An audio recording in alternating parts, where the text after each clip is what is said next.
Hello and welcome to another edition of Conejo Oaks Baseball. I'm Josh Mechanick alongside Austin, Gregory, and Sammy Holladay. We got Cameron Deck up here as well. And the Oaks are looking to build off back-to-back wins versus the Barons and the Foresters as they take on a non-league opponent in the Ventura County Pirates. And they're going to have to do that without one of their best players, aren't they, Austin? Yeah, unfortunately yesterday, as we noticed, a little bit of a tweak for top bats. And a star for the Oaks so far this summer, second leading hitter in the CCL, AJ Salgado. A little bit of a hip flexor strain. Talked with him in the parking lot after the game yesterday and caught up with him before the game. He said he's feeling all right. He'll be down for a day or two, obviously, with this being a non-CCL action. Perfectly fine for him to have the day off. And as Josh will read us the lineup today, you'll see a lot of guys who are normally in the lineup are not in it today. Yeah, speaking of guys who aren't usually in the lineup, it's a new Oak, Garrett Apker, on the mound for them, who just joined the team yesterday. What can you tell us about Garrett, Sammy? Well, for Apker, it's going to be a 4-pitch repertoire, fastball, cutter, which he prefers, a changeup, and a slurve. His velocity usually stays around the low 90s. He is not 100% right now. Unfortunately, in the fall, he did break his ankle, but he's not 100% right now, but he does have a couple of MLB scouts in the crowd today, looking to see what he's got. He's looking to get drafted this summer, and he played for the Pirates last summer, so he should be familiar with a couple of guys on this Pirate squad. Yeah, Apker probably more familiar with the Pirates than his own defense behind him. Let's take you around the defense. He's got David Whittle behind the plate catching him. Over that first base is another catcher, Colin Hynek. Cody Csulak's playing second base, another natural catcher, with Zach Daudet moving over to shortstop, and Jack Brooks making his CCL debut over there at third base. He's been a traditional second baseman for the Oaks. And then also making his debut at a new position out there in left field will be Noah Karliner, traditionally a first baseman. Scott Radinsky gets the start in center, and Tyler Glowacki out in right field. It'll be Ryan Camacho leading things off here for the Pirates, and he's out of College of the Canyons.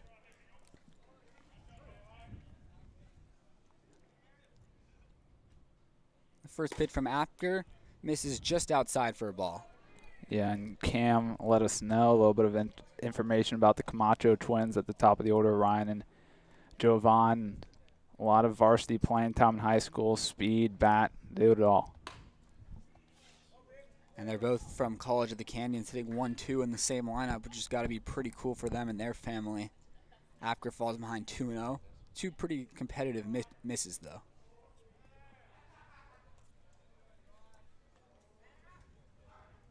And the 2-0 breaking ball is in there for a strike. Wasn't able to get the fastball for the first two pitches, so he goes with that slurve that he discussed for his first strike of the summer. Goes with the breaking ball again. They'll appeal to first. No chase. Looked like he might have gone around. But Apker's behind in the count now, 3-1. We'll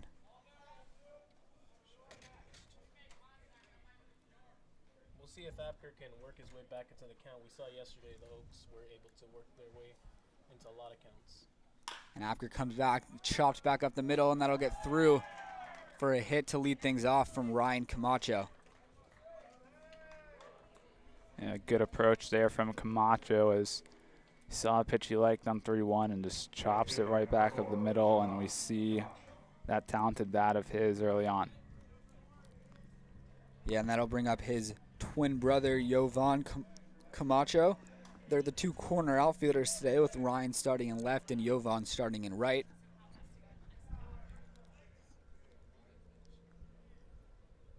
Cam mentioned that they got some speed, so Camacho's a threat to run over there first as Jovan shows, pulls back, and the pitch is in there for a strike.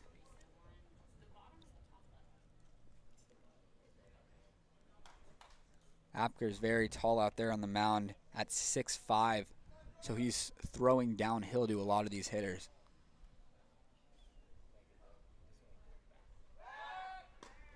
He'll throw over.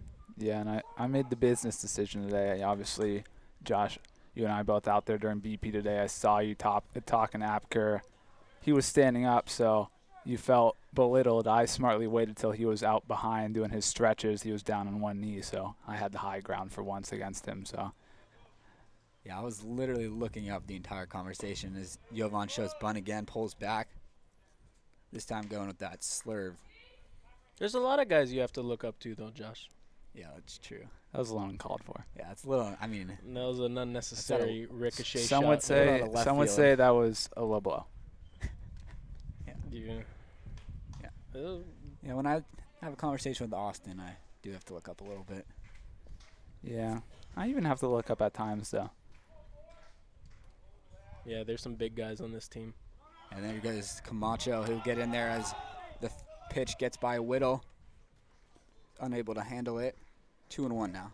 Yeah, today was a fun day before the game for the Oaks. We saw Josh and I out there with social media intern Ryan for BP, and then all of a sudden things just absolutely went wild. It became the official start of the Conejo Oaks TikTok page. We'll get things up there pretty soon, but if you guys are interested in checking out some high quality content from our TikToks, you can follow us at Conejo Oaks _baseball on TikTok. Sammy will drop that username in the chat for us on the YouTubes. There's going to be some high quality stuff coming to you soon on Conejo Oaks TikTok page. A lot of hard-hitting questions today. Oh, yeah. Oh, yeah, you won't want to miss that. We'll have to talk about the question in a little bit. Yeah, it's an interesting answer. Yeah. I have my reasonings. At first, my my answer to one of the questions was not wellly received, but then I gave my reasoning for it, and I got let off the hook by those I told it to. Fair. Let's see if Camacho shows again. He does. This time he bunts it foul. It counts now even at 2-2. You talked to anybody besides Apker out there today? No, I just walked out there, noticed a new guy, walked up to him, talked the entire BP round. Yeah, I took some laps today. I had to relocate at one point because I was trying to catch a fly ball. Still didn't today because of course I was by Korea out in center, so no chance of catching a baseball when I'm standing near him. Yeah, I got one. Literally didn't move a single step, and it just landed in my glove. There's the 2-2 from Apker, misses inside, and it actually gets Camacho. So the first two base runners are on here against Garrett Apker with nobody out. And that'll bring up the second baseman, Robbie Tretto. Second base, number 3, Robbie Tretto. Tretto, another local guy from Pierce College. He actually transferred from Pierce to here at Cal Lutheran and then transferred again to Glendale College.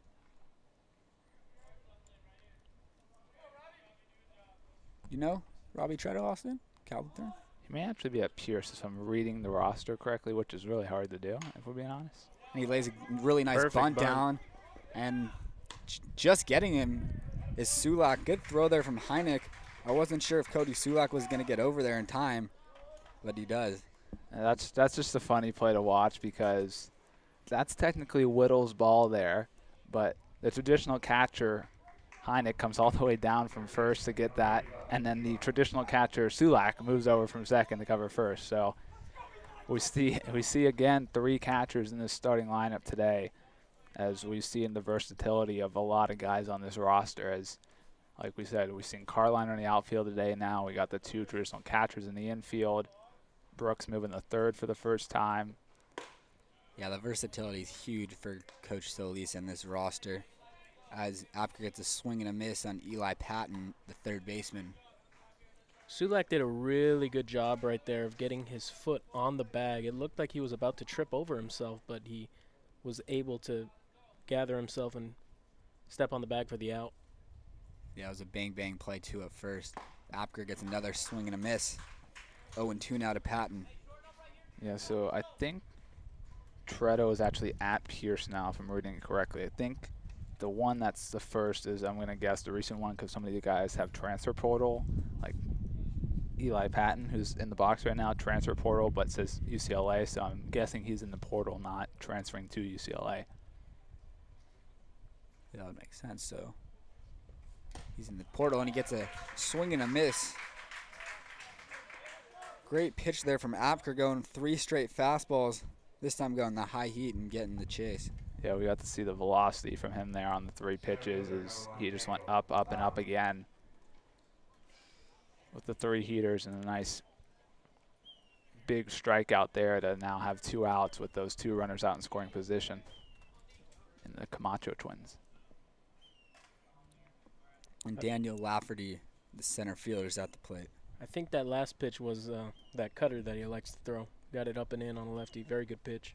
And he gets another swing and a miss. 4 straight pitches, 4 straight swings and misses from Garrett Apker. Lafferty also in the transfer portal, looking to transfer out of Illinois State.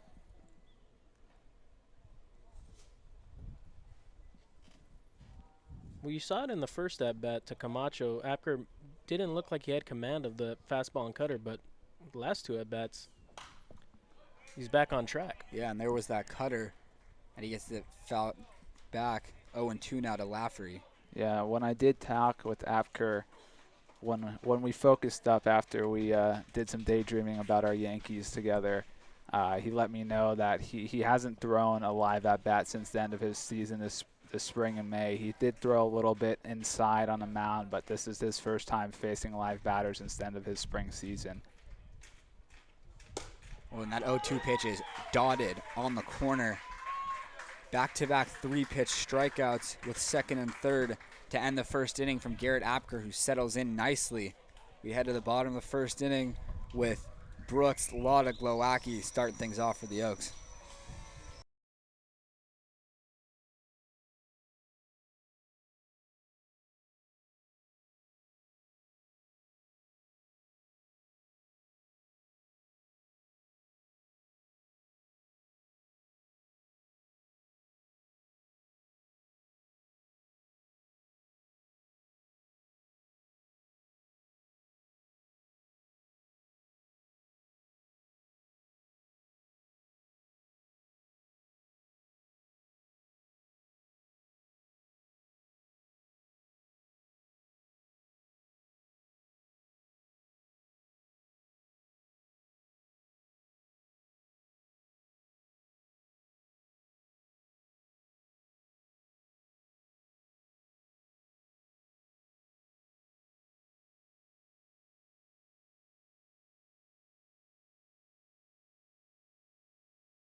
And we're back now for the bottom of the first inning. After Garrett Apker was able to evade the trouble, second and third one-out jam, and he got back-to-back 3-pitch strikeouts to end the first inning. It'll be Jack Brooks to lead things off for the Oaks. First time we'll see him in the leadoff spot. We've seen him towards the bottom of the order. And it's also the first time we're seeing him playing third base. He'll be followed by Maddox Latta in the 2 spot at DH, back in the lineup after nursing a hamstring injury. Tyler Glowacki moves up as well to the 3 spot. Colin Hynek gets back in the lineup batting cleanup with Zach Daudet hitting 5th. As Brooks swings at the first pitch, lifts it to right field, and that's going to be caught at there by Camacho for the first out. Brooks picks on the first one and flies it to right. And then to round out the lineup, it'll be Noah Karliner hitting 6th and left. David Whittle's in the 7th spot. Cody Csulak batting 8th at second base, and Scott Radinsky rounding out the lineup. in center field. For Maddox Latta, it's been a difficult summer for him. He started off, played the first 2 games for the Oaks, and then hurt his hamstring, so he missed over a week. Started last week against the Saints, and after doubling in his first at-bat, he was removed from the game, and we haven't seen him since. So this is the first action for Latta since June 19th, and he finds himself quickly behind in the count 0-2, as he's facing Lee Brenzel, who's actually going to be hitting for himself today, the starting pitcher and the DH. Here's the 0-2 to Latta, and Latta rips it down the third base line fair. Latta rounds first. He's going to test out that hamstring early, and he gets in his second with a 1-out double. Yeah, we'll have to see how Latta is after that double. Literally the same exact thing he did in his previous at-bat. Different place. He smoked the baseball to right field last time, so he's got the double thumbs up, which he did stay on base when he did hit the double last time, and then he ended up getting pinch hit for when he was the DH last time. As we'll see, Coach Solis come talk with Coach Raymer to make sure everything's all good. But for now, Latta will stand out there with a double to start his afternoon. Yeah, we saw Raymer immediately check on Latta to make sure that the hamstring was okay. Gave him the all good, as Tyler Glowacki steps in now with a runner on second and 1 away.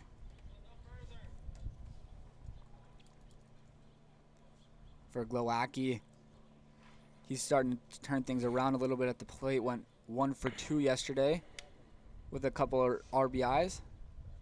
We've already seen what he can do in the outfield, and he's now ahead in the count 2-0. Yeah, Tyler was really piecing the ball up good yesterday, making good contact on two balls. Hit that single to left and then that sac fly that was just laced in the right. Yeah, definitely his 2 best swings of the summer so far yesterday. As that one gets by, Latta won't really have to test the hamstring there. He can just jog into third. It's 3-0 to Glowacki with the first run just 90 feet away. Yeah, I want to give a quick shout-out to Sammy Boy real quick, Josh. As those who tuned in to the stream, you can see that things just keep getting bigger and better over there, as now we've been able to show you guys who's even up to bat with their averages. We just happen to hit a stroke of luck, as Sammy is taking some summer classes right now at his school, and he's literally learning exactly about our streaming service we use, so it just worked perfectly. Yeah, Sammy, stroke of genius from him. He's putting together the whole scoreboard in the bottom right, which we've seen grow throughout the summer. Production god. Well, and he can talk too. He does it all. And Glowacki walks. That'll bring up Colin Hynek with first and third. That was a nice leave too there from Glowacki on 3-1. It looked like a juicy hanger off speed. Looked like maybe a curveball, but he just let it go, and he'll take first base. As for him, he'll continue to see the ball well at the plate following yesterday's day. Which brings up Colin Hynek, 5 for 21 this summer. That one misses in the dirt. Glowacki stays put. Coach Raymer not very happy with Tyler there. Yeah, he was probably just caught napping right there. Putting on that little oven mitt, protect his hand from sliding. And Hynek's one of just 4 players on the Oaks to hit one out of the yard this summer. He's ahead now 2-0. Yeah, it's a lot harder for righties to go yard here at Sparky Anderson Field just because of the way that the wind blows here. There's a jet stream towards right field, so hitting a ball in the left field, it really just gets knocked down. Yeah, which is why Hynek's home run didn't come here, as Glowacki scoots off of first base, but it's able to get back. It's now 3-0 to Hynek. Zach Daudet's waiting on deck, and he's been on fire at the plate, seeing his average climb over 400. Yeah, I got to see the wind obviously play hand a lot this spring, but I really saw it play hand today there in BP as I watched Brendan Durfee hit a baseball over the netting out in right field today. And now Hynek walks on 4 pitches, bringing up Daudet with the bases juiced and just 1 away. Shortstop, number 25, Zach Daudet. Daudet's getting the start at shortstop today. We've seen him all around the infield. Yeah, he hasn't played short, I think, in a good bit. I don't know if he may have played one game at short since the Oregon boys came in. As we've seen, Gavin Grant pretty much occupies short nonstop since. And a note with Jack Brooks, too. Jack played the middle infield in high school, but obviously we've seen how great of a defender he is over at second. I will say he was a little surprised when the lineup was posted in the dugout today. I was down there.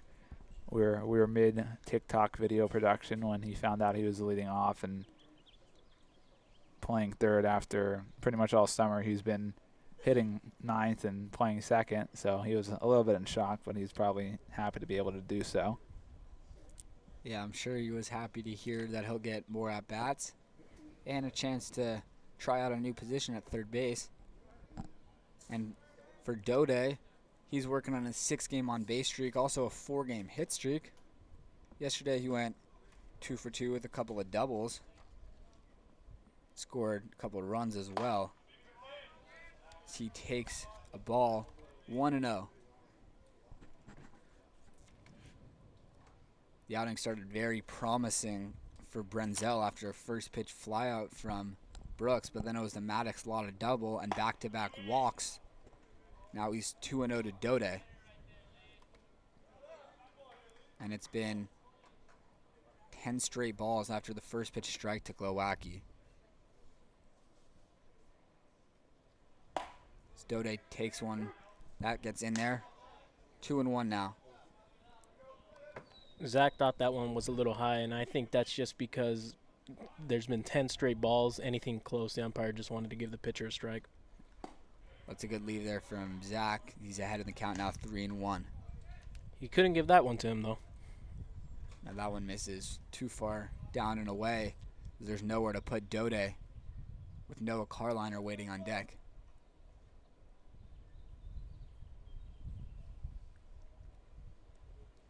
And takes a 3-1 pitch for a strike. Count goes full. It's a big pitch here from Brenzel. And it'll be his 20th of the day. Good take from Daudet for ball 4.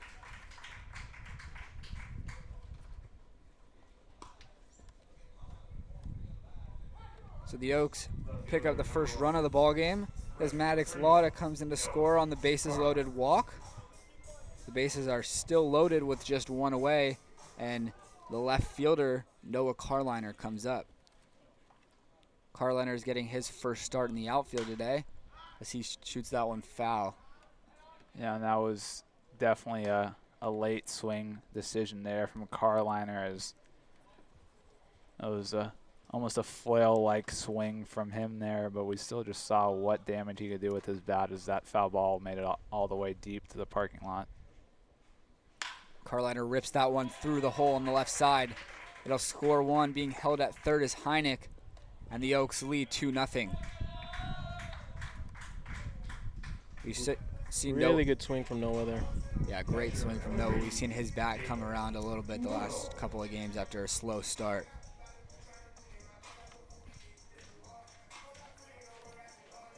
Going a little station to station right now, the Oaks. Which means the bases are still loaded, and David Whittle at the plate.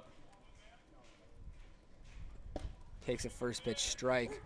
Good spot there from Brenzel.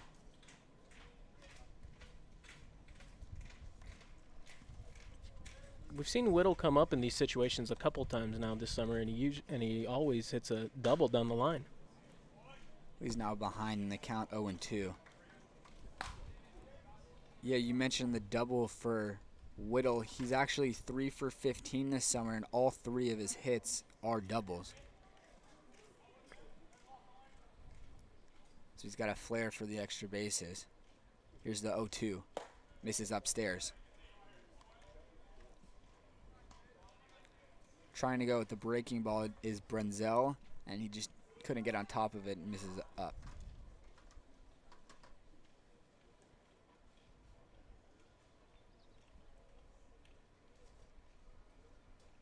The 1-2.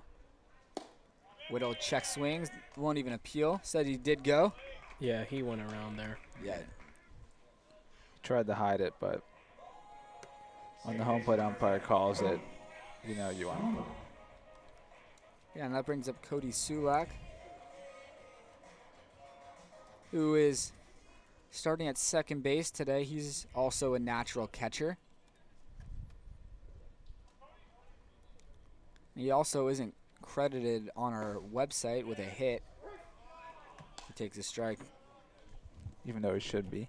Yeah, they list Cody as 0 for 4, but we know that he picked up an RBI knock that just hasn't been credited to him. And the count's even now on him 1-1. Yeah, we need to get that cleaned up. Yeah, because they also don't have Colin Hynek credited with his home run either. We were all there for that. 1-1 to Csulak. Misses just downstairs. They're going to appeal to first, and they says that he did go. Oh, that's tough. That's a bad call. Yeah, if anything, that was more on a called strike, not on the swing.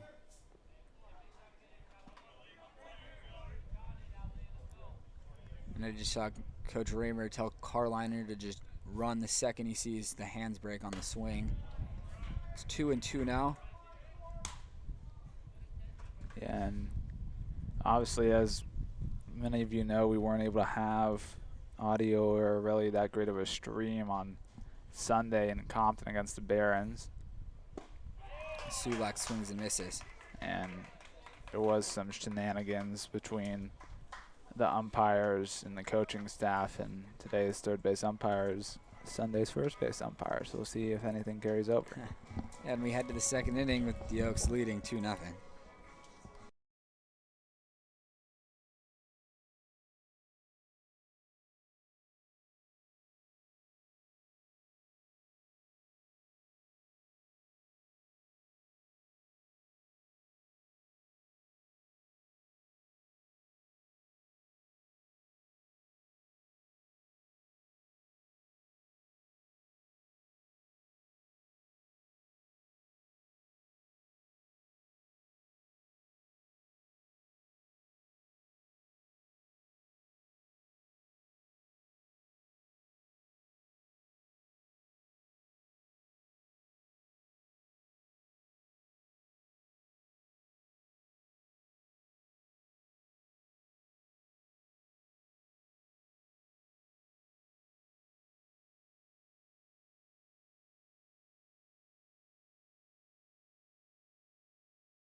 We welcome you back here for the top of the second inning, where the Oaks lead 2-0 over the VC Pirates.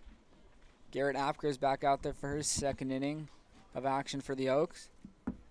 He saw some trouble in the first with second and third and one out, but second and third nobody out, but got a couple of strikeouts for him as he'll face Ethan Firestone, the catcher.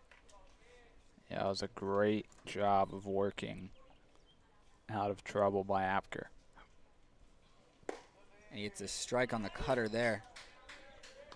Yeah, we'll see how long Apker goes today, with this being, as we mentioned, his first appearance of the summer. First time facing live batters since May. Told me he'll be on about a 50 to 75 pitch count. And that's filthy. 1-2 now. Yeah, he said he threw about 50 pitches in a live bullpen session last week. So it'll be somewhere around there today. Here's his 1-2. Fighting it back and staying alive is Firestone. Firestone from USC. And you could see it on his helmet. He's got that USC helmet.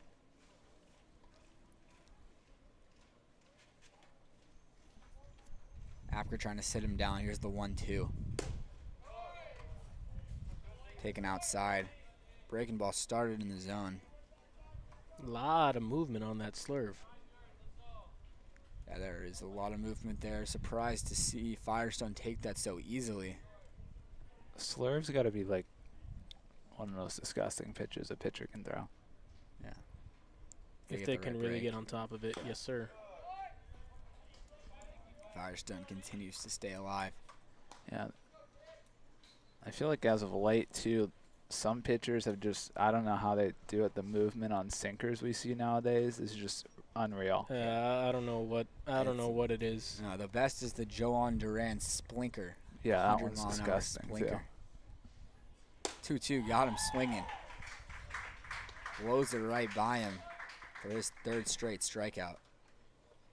I feel like it's not biased. Also, me saying that Clay Holmes' sinker is absolutely ridiculous. Even pitching ninja agrees with me on that one. It might be the filthiest one. It's one of the filthiest.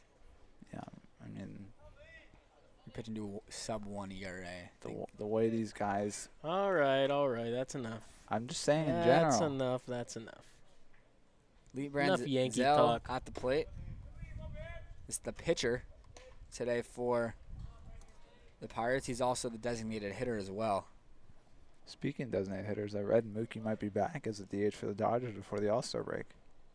Yeah, that'll be interesting. As that one's shot to third, Brooks gets his first chance over there, makes it look easy for the second out. Yeah, it looks like he's been playing third all summer. Yeah, worried about playing third. Come on now, Brooksy. Yeah. Made that look easy. It was a bit of a candy hop, though. He makes everything he does look easy. Today he shot one out over the right field fence, and it was just the smoothest swing. Yeah, butter. Now the first baseman, Andrew Tovar, is at the plate. He's yet to decide where he'll be playing ball in the fall, but he's from Chaffey College. And first pitch is in there for a strike. We saw Apker top out at 93 in the first inning, so even though he hasn't pitched in a while, the velocity's still there. He's still feeling fresh. As that one's sky to shallow center, it'll be caught there by Daudet. And it's a quick 1-2-3 inning here in the second for Garrett Apker. We head to the bottom half with the Oaks still leading 2-0.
It'll be Scott Radinsky to lead things off here for the Oaks in the second inning. He picked up his first hit of the summer yesterday against the Foresters. It was actually a pinch hit at bat, so he's looking to continue that after he got a hit in his most recent plate appearance. Shows bunt, pulls back. Looked like it was a take all the way. It's breaking ball in there for a strike. Yeah, a solid start for the Oaks offense. Obviously, could have done more than they did. They ended up stranding the bases loaded after having bases loaded 1 out. Yeah, they could have come up with more after they saw Lee Branzel throw 30 pitches in the first inning. And he was lucky enough to get out of it with just 2 runs. Seeing Radinsky show bunt on the first pitch, thought he was going to take a page out of Tyler Gannis's book. Yeah, it did look like it was a take, though. Now 1 and 2. And you see how far the third baseman is playing off the grass. You could definitely lay one down and get on easily. Yeah, but now that there's 2 strikes, not really a thought for Radinsky, who's getting the start in center field today. Normally we see Austin Carrillo out there, but with it being a non-league game and such a hectic schedule, they're giving Carrillo the day off and put Radinsky out there. Who's worked the count full now, 3-2, after being behind 0-2.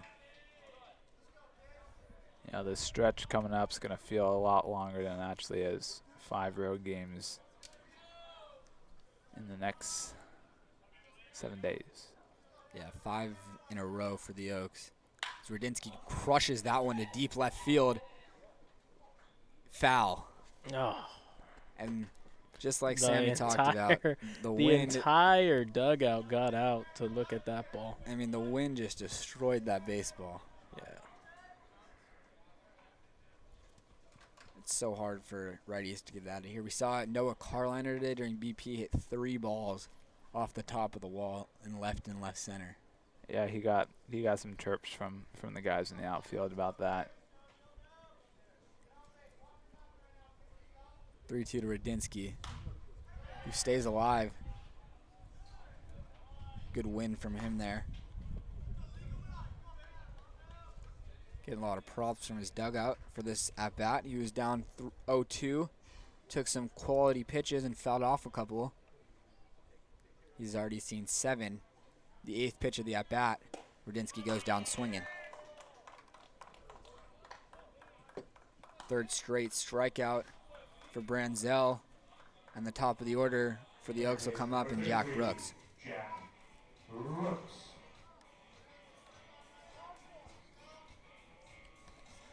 Brooks flew out to right on the first pitch last inning.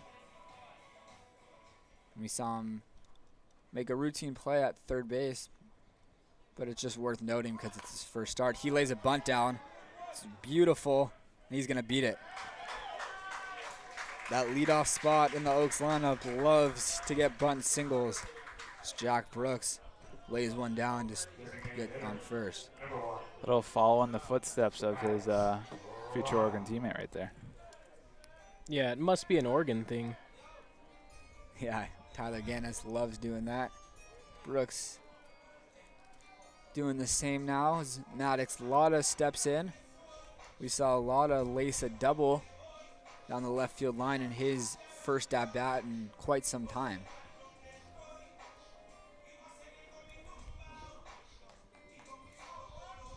Latta is the son of a pretty well-known hitting coach around Major League Baseball, Doug Latta, who works with the likes of Justin Turner, Kevin Pillar, lots of guys from Southern California. You can see a bit of that Turner-esque swing with Latta, who's ahead in the count 1-0. Yeah, a bit of a leg kick right there, a bit of a JT leg kick. It's just the movement, the same, similar movement that Latta preaches to everybody. One of my buddies used to hit with him, and he used to see big leaguers in there all the time, working out. I've heard you use the word genius to describe Doug Latta. Yeah, that's the term that I've heard used with him so often, so I use it as well. They call him a hitting guru, a hitting genius. So he really knows what he's talking about. Latta breaks his bat, hits it up the middle. It'll be an easy 6-3, and it's dropped at first base. Should have been a routine double play, but Andrew Tovar couldn't handle it. Latta was only going about 50% down the line, too.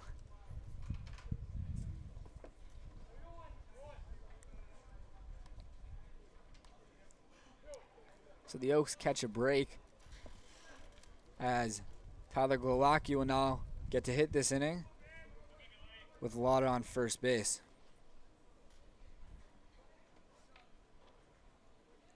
Glowacki turned in a nice plate appearance and walked as he grounds that one off the first baseman and into right field. We'll see how they rule that. Should be a hit for the Glowacki. Looked like it was just off the tip of the glove, but Yeah, that's a hit. I'll give it a hit. yeah. So Glowacki's reached base in each of his plate appearances today. Colin Hynek. I give it an error. We'll give him a hit.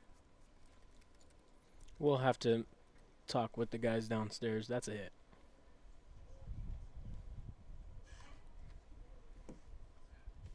And now Colin Hynek's at the dish, who walked on 4 pitches back in the first, and then he was stranded at third base.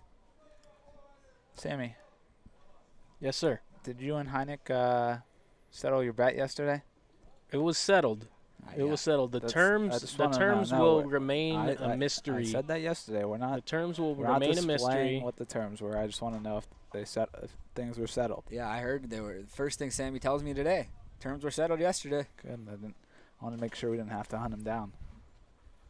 As Hynek fouls it, and that's going to hurt right off the ankle maybe of the catcher Firestone. Oh man, and you see Colin kind of talk to the catcher, little catcher on catcher crime there. Yeah, and Hynek's a really nice guy. He definitely wants to make sure that fellow catcher's okay. All of a sudden, he's playing first base today, and he just wants to beat up on the guys who play his natural position. I don't know what that's all about.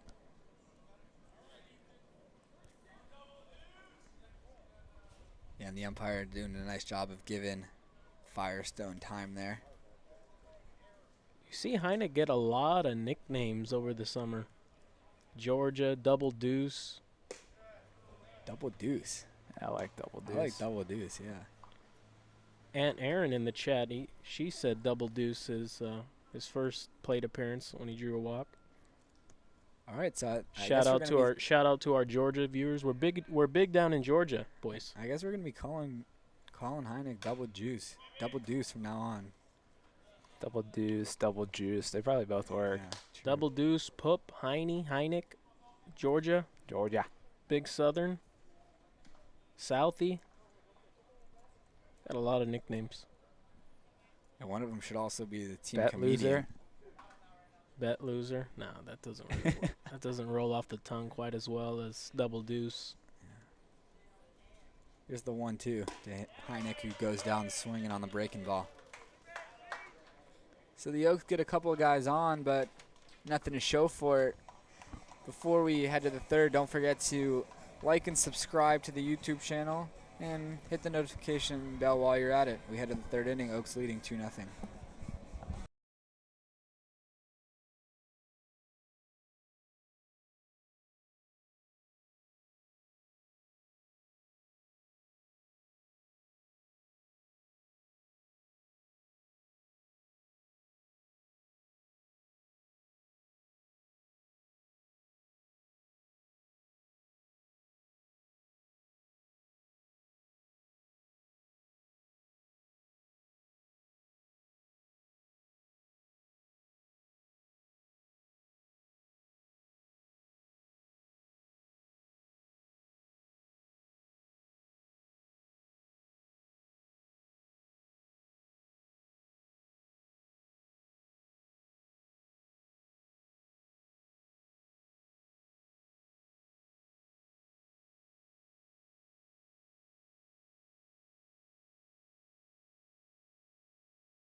It's been a pretty efficient 2 innings from Garrett Apker.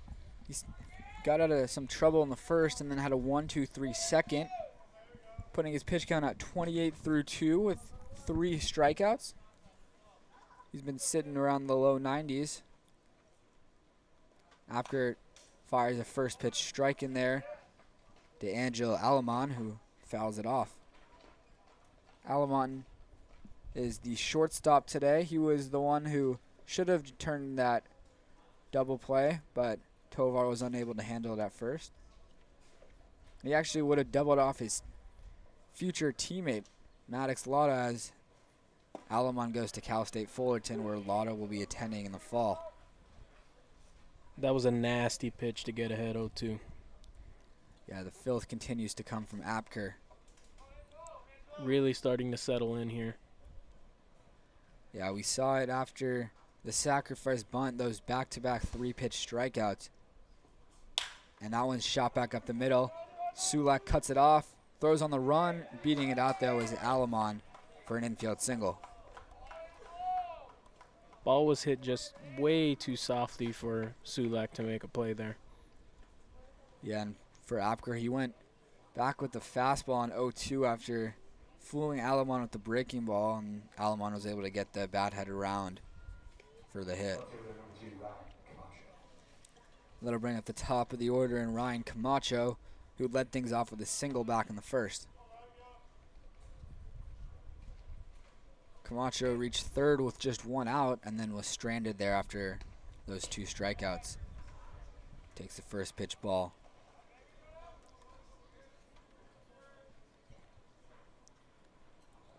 We saw Apker fall behind Camacho 3-1 before a single. Already throws a first pitch ball here. He's looking for a different sequence, trying to throw some strikes. That one on the corner. 1-1 now.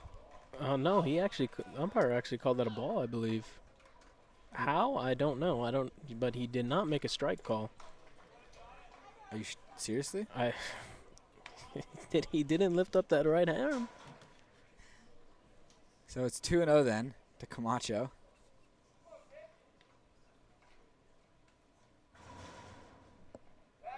Apker throws over. Nothing doing.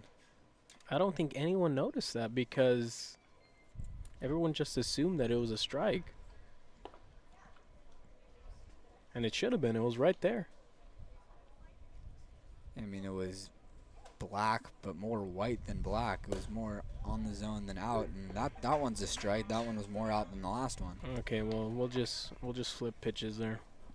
We'll just pretend that it was a 1-1 count. That ball too just made me think of the John Cena meme where he peeks through like that little cut and he goes, "Are you sure about that?" Because I don't think the umpire was. That one's grounded to second. Csulak flips to Daudet to first. Not in time. Just avoiding the double play is Ryan Camacho, and he'll reach first on the fielder's choice. Bang, bang play there. Goes the Pirates' way. Maybe a little biased, but looked like he got him.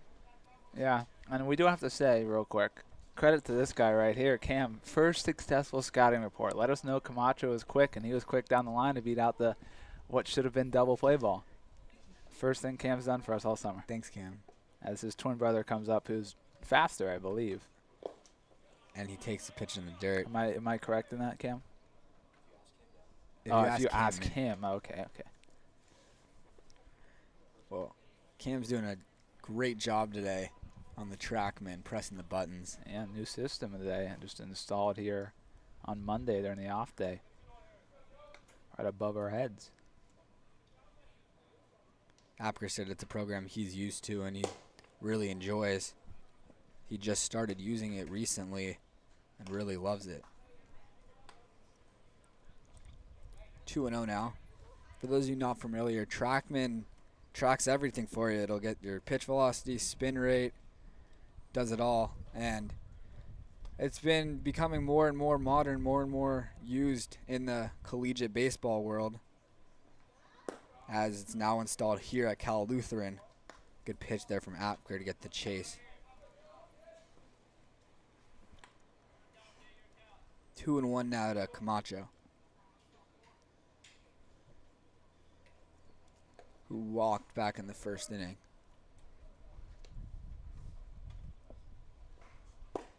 Takes a strike at the knees now, 2-2.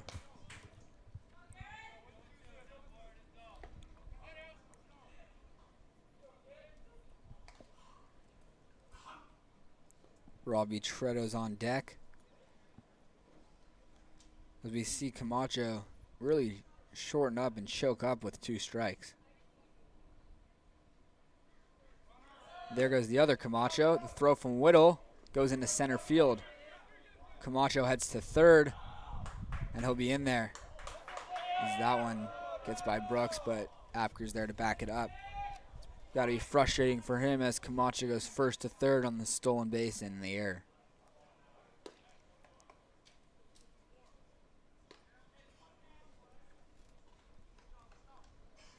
So just like back in the first inning, the Pirates have a runner in scoring position with just 1 away.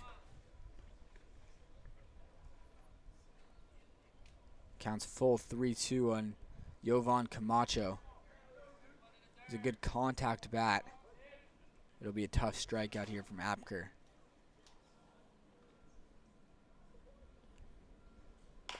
And that's chopped to first, foul.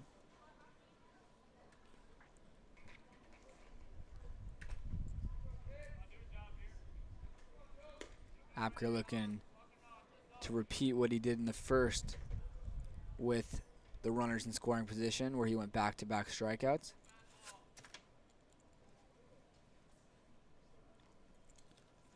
He's looking to avoid walking Camacho again as well. 3-2, backdoor slurve for strike 3. That's just nasty. There's nothing you're going to do on that pitch. Yeah, that was filthy. I also just noticed to see if they end up giving Whittle an error there on the stolen base attempt from Camacho, which they did, but it also made me notice that they did properly give Glowacki his base knock, not an error, so. Good. Good, he deserves it. That ball was hit hard enough to be ruled a hit. And that Definitely he was went. not able to hold up, definitely. Yeah, it was a play. It was definitely a heroic play that the first baseman tried to make. It was not an easy one for him. Second baseman might have Whittle's had a little good chance shaken at up. it. Yeah, he is. Yeah, David Whittle's shaken up a bit after blocking that pitch. Not Yeah. sure where he took it off of. I think I have a guess based on the way he's standing. I think it may have been more of a pulled his groin than anything, because of the way he slid so substantially for that one. So Coach Dave Solis will come check on him, as Yeah. he's definitely in some pain. Yeah. A painful region. Yeah, that was more direct contact rather than pulling something. I was giving him the benefit of the doubt. Yeah. And everyone really understands here. They're giving David as much time as he needs. Yeah, and overshadowed by Whittle's injury right now is how filthy that pitch was from Oh, yeah. Apker. Yeah, we haven't even mentioned how filthy the pitch was. Started about thigh high and just ended up in the dirt. I'm surprised we haven't heard any from the dugout like we normally do on those pitches. Brendan Durfee where's loves Durf? loves to riddle those out.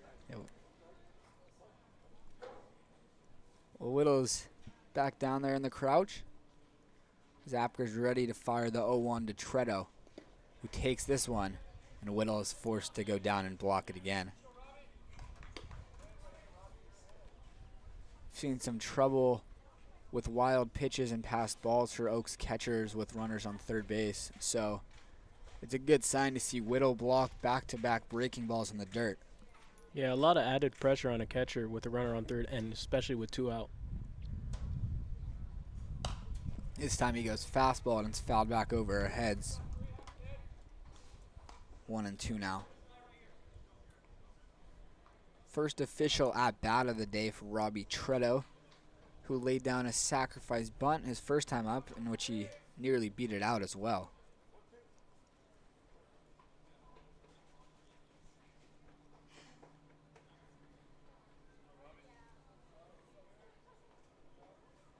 Here's the 1-2 from Apker. Just misses. Had David Whittle been able to hold on there, probably would have been called strike I think three. Whittle just got caught up a little too quickly in trying to frame the pitch. I think that ball was well outside, but Whittle tried to frame it the best he can, and he just dropped the ball. Yeah, just popped out of the glove. We've mentioned before, these guys are not familiar with each other. First time working together are for Whittle and Apker. So that time, Tretto's able to hold up the appeal. He didn't go. Count runs full.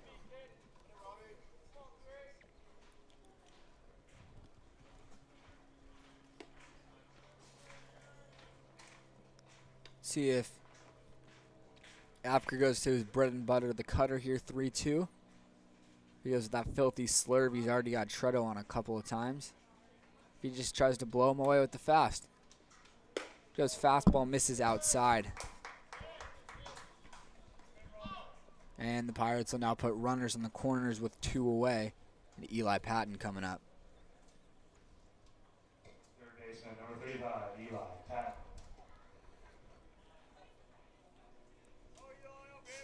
Apker's not going to be happy with that one.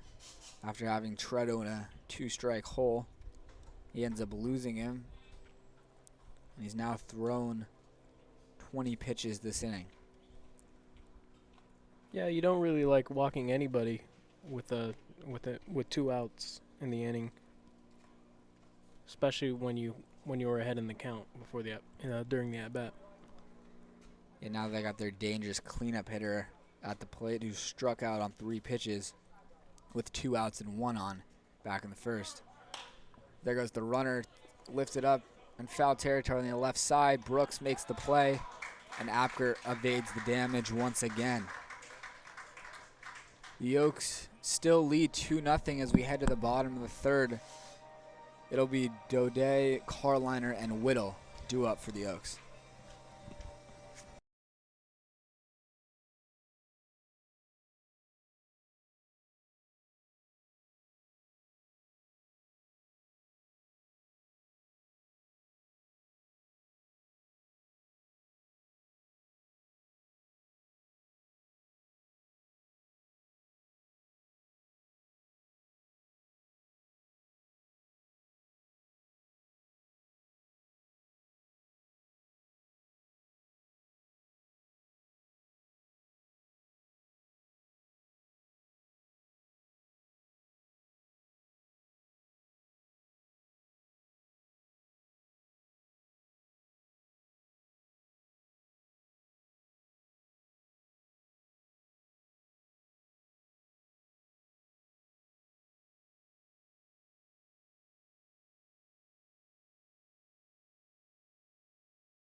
So the day is done already for Lee Brenzel after 2 innings in which he gave up 2 runs.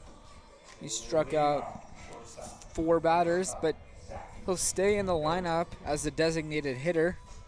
It'll just be a new pitcher out there, and it'll be Reese Matheson from Glendale College, and he'll be transferring this fall. Still not decided where. A lot of guys on this roster for the Pirates have yet to make their collegiate decision. As Zach Daudet leads things off in the third, he turned in a nice plate appearance and walked back in the first. He's ahead 2-0. Yeah, and it doesn't seem a rarity for this summer to see guys not committed to plays, potentially transferring somewhere, as we've seen a couple guys from the Oaks roster commit this summer. It's 3 misses without making an adjustment, and this one finally gets in enough to get Daudet, who reaches on the hit by a pitch. Got Latta going to Cal State Fullerton. I believe Lapina's also going to Cal State Fullerton. I think I saw another one I just can't think of it off the top of my head right now. I think Karliner's transferring somewhere. I just can't think of where it is off the top of my head. Here he is, and that one nearly gets him. Had Karliner not moved his full body out of the way, that would have been back-to-back pitches with a hit by a pitch from the newly entered Matheson.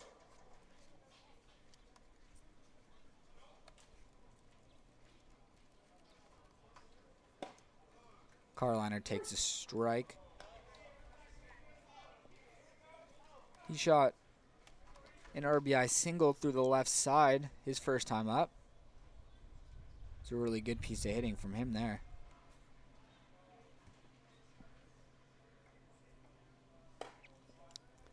And he's ahead 2-1.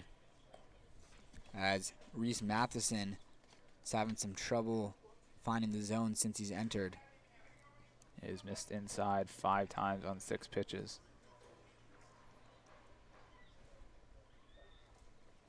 There he makes an adjustment and gets the swing and miss from Karliner. That's always what annoys a coach the most, is when it's the same exact miss over and over again, where you can see that they're not changing anything, not making the adjustment they need to. But that time Matheson makes a really nice adjustment and gets that spot low and away. Get the swing and miss on Karliner.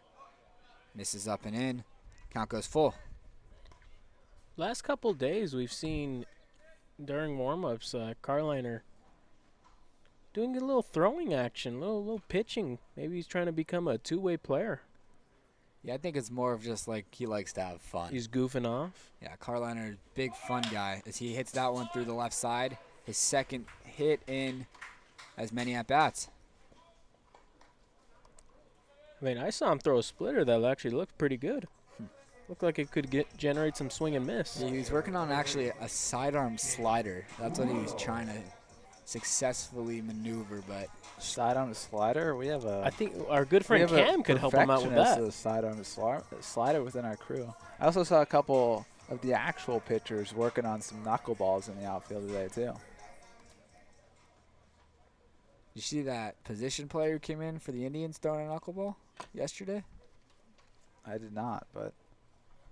I Guardians. With the Guardians. Yeah, my come on, man. That's my apologies. Whoa. That one almost gets a Whittle. Another pitch miss inside part. First and second, nobody out now for David Whittle, who struck out back in the first inning with the bases loaded and 1 away. Surprised that he didn't try to show bunt there. Maybe they're waiting for a strike. Whittle swinging away, 1-1 now. He's had a good day behind the plate so far, blocking a couple baseballs with the runner on third. Although he did throw a ball into center field, which was honestly not a terrible throw. There was just nobody over there at second base in time. As that one gets the inside corner. 1-2 now. Late strike call there. Yeah, a very similar spot to up and in to where Matheson's been missing, but this time he gets the call. There goes Daudet, and Whittle hits it to left field, and Daudet is going to be doubled off. An unlucky break for the Oaks, as Daudet had a good jump, and it was a good swing from Whittle, but it was right at the left fielder, Camacho. Second baseman, number 10, Cody Csulak. Yeah, unfortunate one there is, I don't know if Whittle had a hit and run sign there or if he just didn't know that it was just maybe a steal sign, as we saw a double steal from Daudet and Karliner. Yeah, and it was really just an unlucky spot where Whittle hit it to right at Camacho, and Daudet couldn't even get back if he wanted to. He was just stuck out there in no man's land. This Cody Csulak is up there. He was a strikeout victim in the first.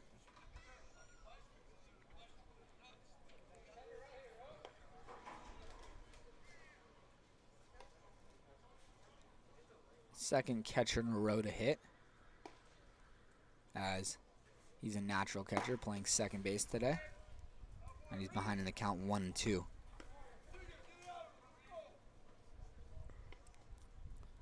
Matheson's done a nice job settling in.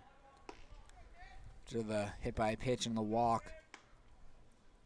He got the double play from Whittle, and he's now 1-2 on Csulak. And misses just upstairs. 2-2. Matheson tried to get the chase on the high heat, and does a really nice job of laying off there from Csulak.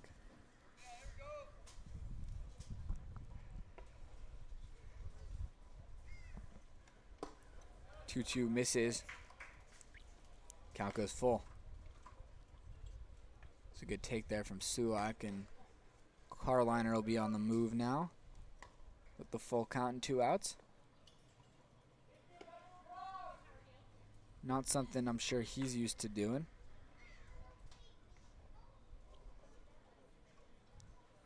Three-two misses. Csulak walks. Yeah, I think Karliner didn't know how many outs there were, or didn't know what the count was, but should have been running on that play. But I just saw Coach Raymer do a little one of those pound the chest. That's on me. So I think it might have been Karliner was trying to pick up a sign from Raymer, not looking up at the scoreboard. Yeah, I think it was just Raymer saying that's on me for not telling you, but you should have known, because I also saw him shaking his head just at the ground. Because although maybe Raymer didn't tell him, just as a baseball player in that situation, he should be running. As the 9-hitter Scott Radinsky's up there. Radinsky turned in a really nice plate appearance last time, just missing extra bases, foul by a couple feet, and then wound up striking out on 8 pitches. He's up there now with a couple of guys on and 2 outs, looking to come through. It's 2-1 now to Scott.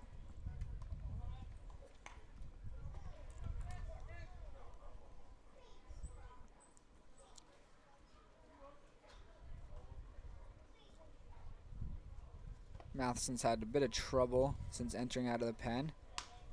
His pitch count already over 20 pitches. As Radinsky hits it right back. Would have hit us right in the face if not for this net. we would have made a play. I wasn't worried. Yeah, we got Cam up here. Well, that's not why I wasn't worried, but he became a pitcher his senior year. He doesn't know how to field baseball anymore. Too scared to go out for BP. 2-2 to Radinsky, misses downstairs. Count goes full. Karliner will be on the move now, and so will Csulak over there at first.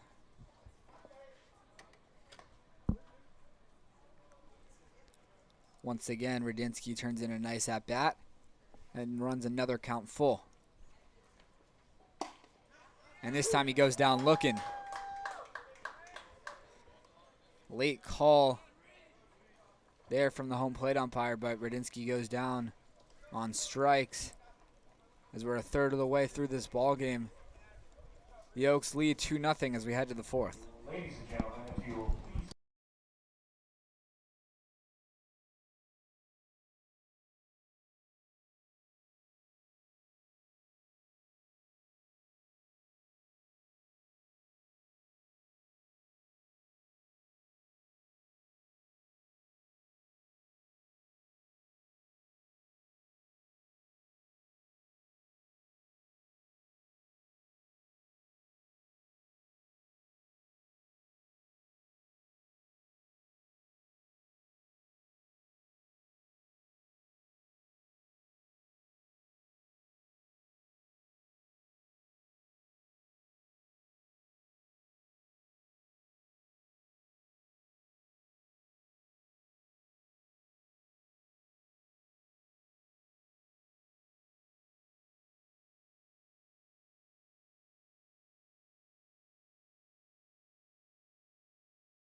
Garrett Apker's back out there for his 4th inning of action, as he's through 3 on 49 pitches, picking up 4 strikeouts and walking a couple as well.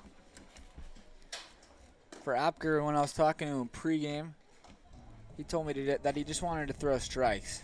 He hasn't pitched in a game in over a month, and he said he's not worried about the velocity at all, just wants to make competitive pitches, and he's done a pretty good job of doing that so far, keeping the Pirates off the board through 3 innings. And although he's not worried about his velocity, it's definitely up there. Last inning we saw him top out at 94, and that's just in his first outing in a month, so impressive that Apker is able to keep the velo up. Yeah, we're seeing a lot of good things from Garrett today. Yeah, love to see it too with scouts in attendance. Yeah, just a little bit of a shaky first, but got the first 2 guys on, but really did an excellent job of getting out of that inning unscathed. Yeah, and I'll have another conversation with him after the game to just see how he feels. That's another good spot there. First pitch strike.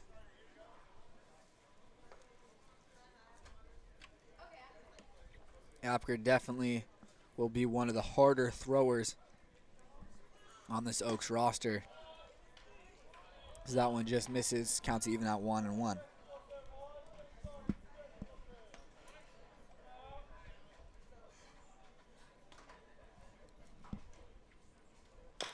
That one's chopped foul along the third baseline. It's Daniel Lafferty at the plate. He struck out looking with 2nd and 3rd and 2 away to end the first inning threat.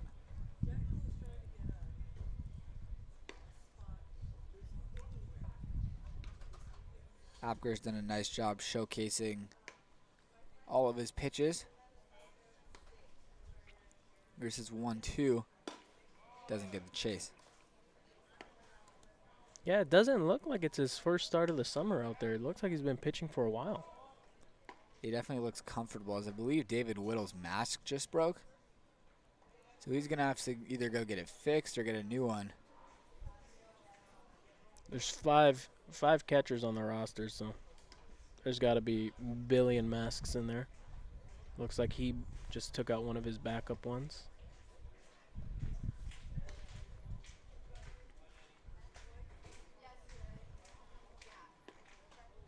Now here's a 2-2. Blows it right by him. Goes with the high cheese to get his 5th strikeout of the day. Yeah, that velocity at that height, very rough on a hitter. Even if you do make contact, best thing you're doing with that is just popping it up.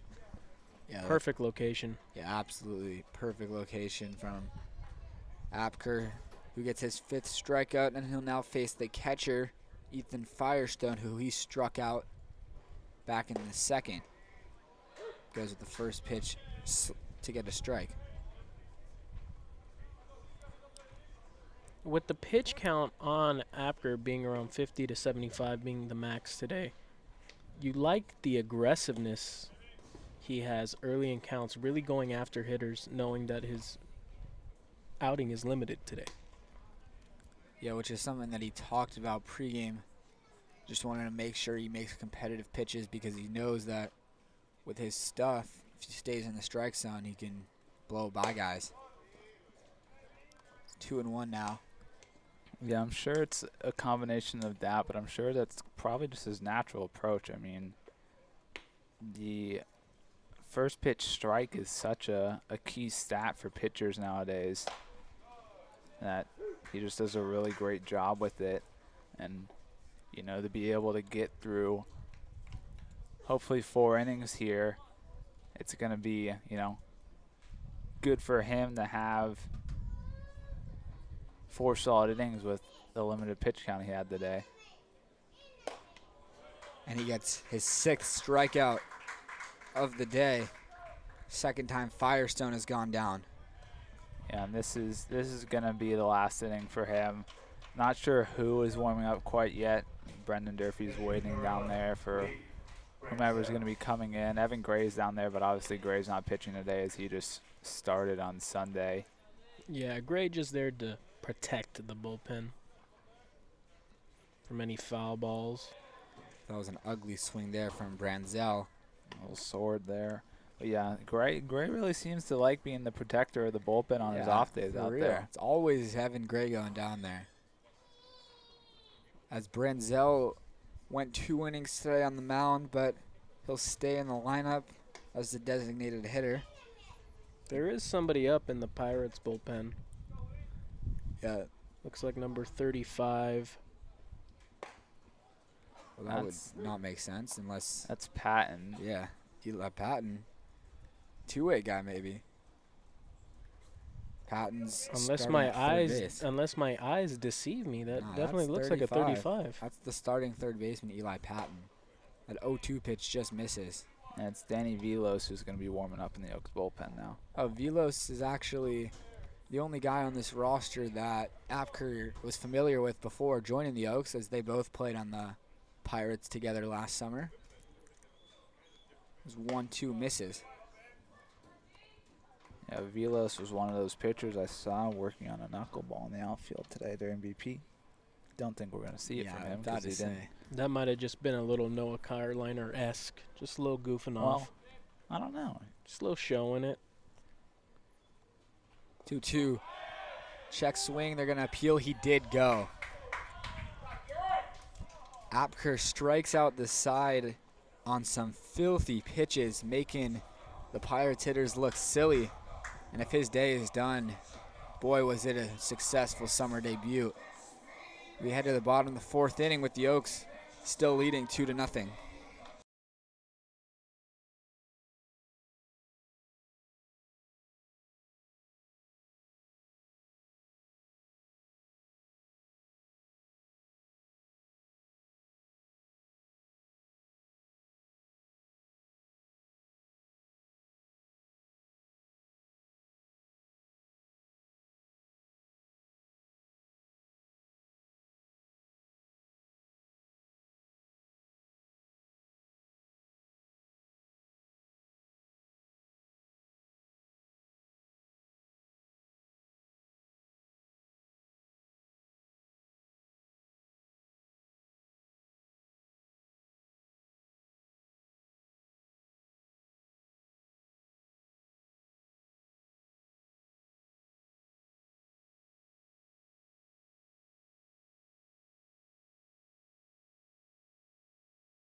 It'll be the top of the order for the Oaks to start things off here in the bottom of the 4th inning, with Jack Brooks stepping in to lead things off.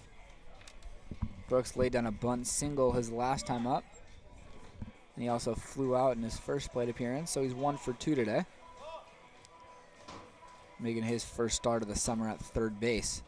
As you see, the third baseman have to come in to respect that bunt. And that one catches the corner for a strike.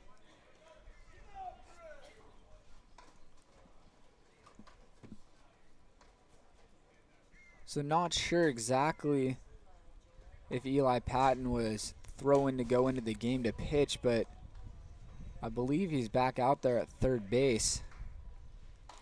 And now the Pirates are sending another pitcher down to the bullpen. We'll see what that's about, should it come up with Patton, as Brooks swings and misses.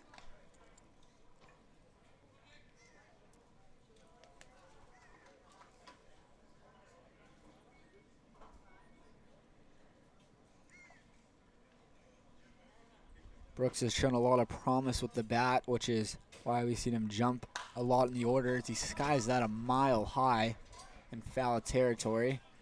It's going to get out of play.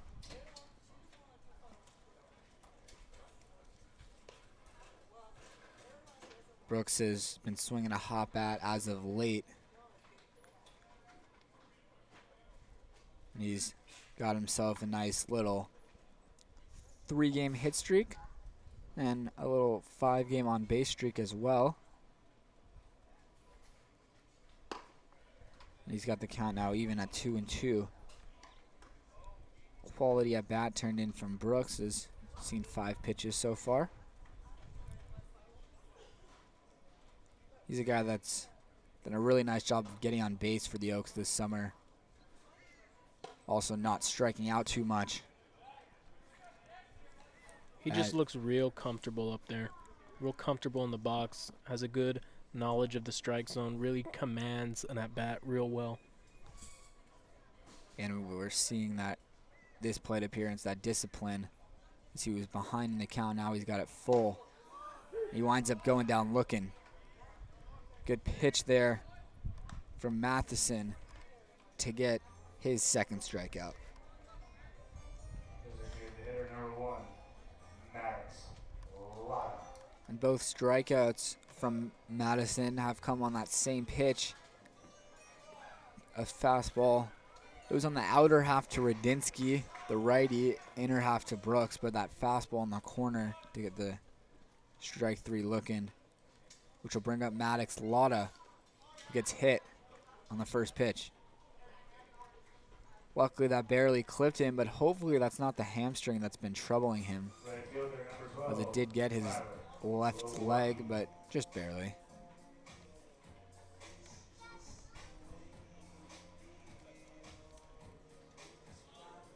Tyler Glowacki's now at the plate, who's reached base in each of his 2 plate appearances. First time via the walk, and then he singled his last time up. Just off the glove of the first baseman, Tovar.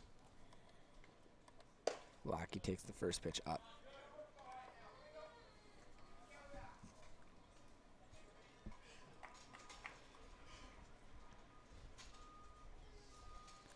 Don't expect that we'll see Maddox Latta running with his hamstring issues that he's been having. And we actually see Dave Solis talking to Coach Raymer. I'm wondering if that has anything to do with how Latta looks on the bases or how he's feeling physically.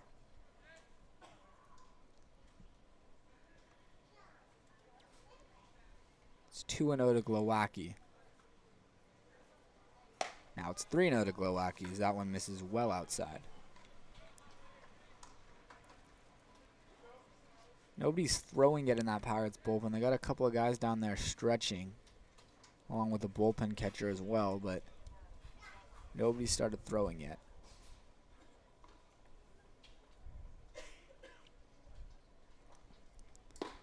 And the one's in there for a strike. Colin Hynek waits on deck, as it's 3-1 to Glowacki. Really want to see Tyler sit on one location here. And that one nearly gets him. So he'll walk for the second time today and be on for the 3rd time in his many plate appearances. And that's going to bring up the cleanup hitter, Colin Hynek. Number 22, Colin Hynek.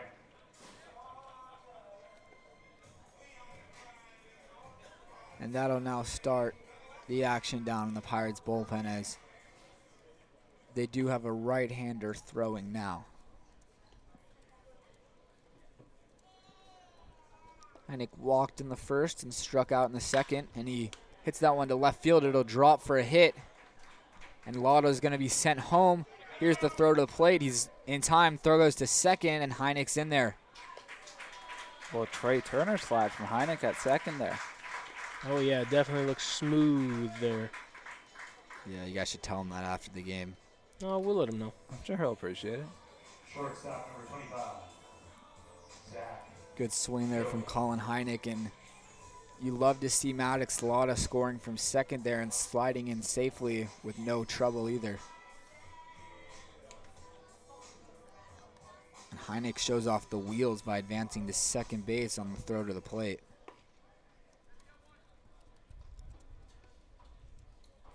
Glowacki was able to reach third, so Daudet's up with second and third and just one away.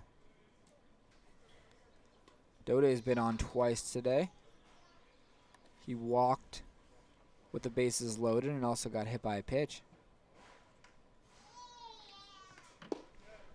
Count even 1-1.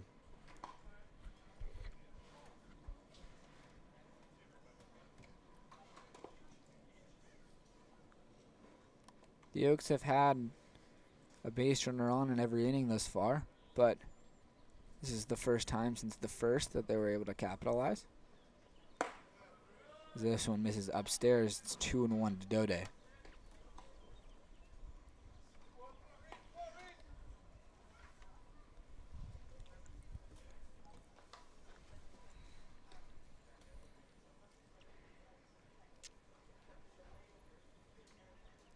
The 2-1 misses high. It's now 3-1. Again, 3-1 count. You're really just looking for one location, and if it's there, you're going to turn and burn. Probably looking just to pull a ball down the line, score 2.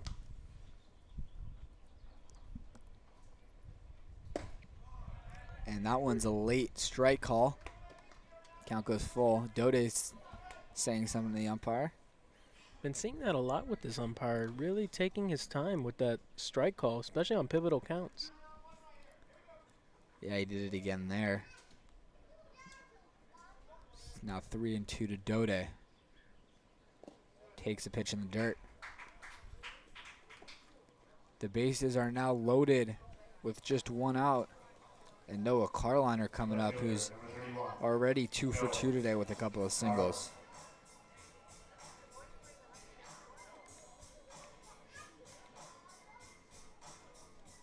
Karliner's got a chance to really do some damage here as we see a mound visit, wondering if this will be it for Matheson.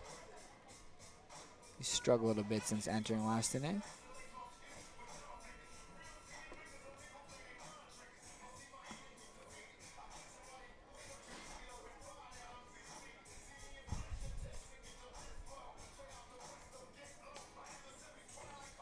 It looks like it was just a talking to from the coach as Matheson will stay in. Vilos has stopped throwing, presumably because he is ready to go into the game. It's a big at bat for Karliner. Yeah, the Oaks have a chance to really extend this lead here. Karliner takes a pitch up. See if he can showcase some of the power that he showed off during his collegiate spring, in which he hit over 300 with a OPS of about 1,000, and he gets hit. That'll score a run as Glowacki's able to walk home, and the Oaks extend their lead to 4-0. Catcher number 3, David Whittle. That one barely got Karliner, but being the good team player that he is, he wanted to make sure he got his bag and got his run as he turned around right away and told the umpire that it got him. And that'll do it for Reese Matheson as he goes 1 1/3 out of the bullpen. And he'll make way for the right-hander, whose number we don't have yet, so we don't have the name. But we'll let you know as soon as we find out. We'll go to a quick break here as the Oaks lead 4-0, and they have the bases loaded and 1 out with David Whittle in the box facing a new pitcher.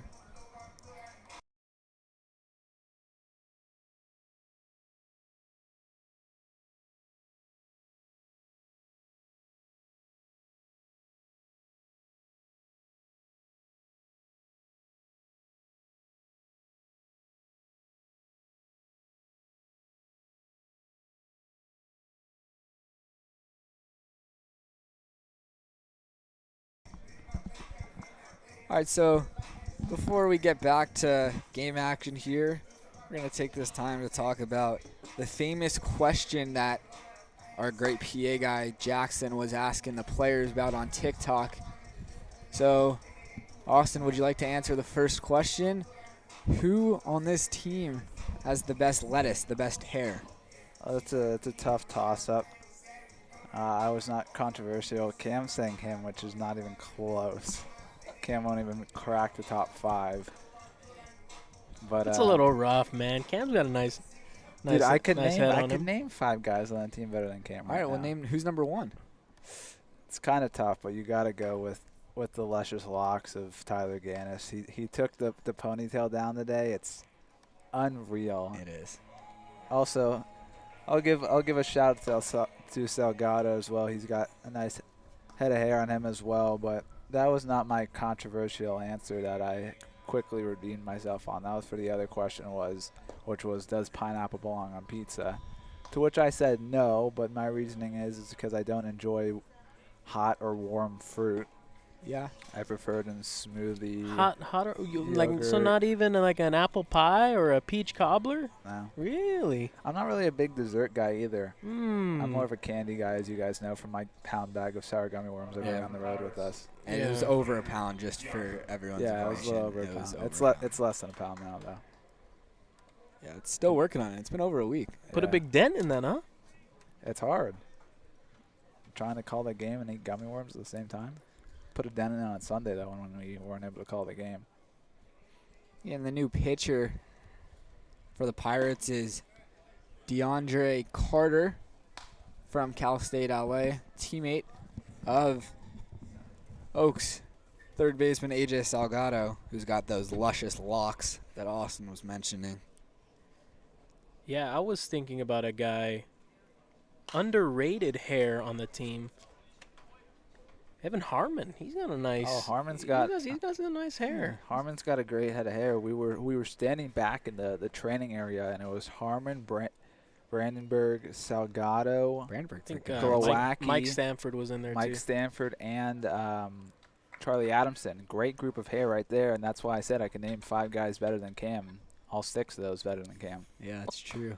Whittle finds himself in a 1-2 hole. And I didn't even mention Gannis in those 6. Oh Yeah, I my know. goodness. Sorry, Cam. Man, you're just hating on Cam today. Well, he I tried think to tell it. you might just go and say that Radinsky has better hair than Cam Well, too. I wouldn't go that far. I'm not like Carrillo, who makes fun of Gavin Grant for his receding hairline by saying he has the best man. hair. on the Yeah. team. No filter there. That's rough. These guys just like to pick on each other. What are you gonna do? What do you do about genetics, man? But- But, like, talking about the fact that these guys have this conversation just shows how tight-knit of a group that we got here. Yeah, and this is just the start of it.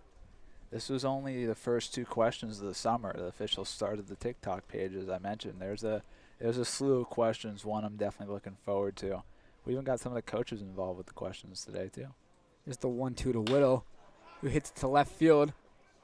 Hynek's going to tag, and because of his wheels, he'll be in there standing up. Super speed. The Oaks now lead 5-0 after the sacrifice fly from David Whittle.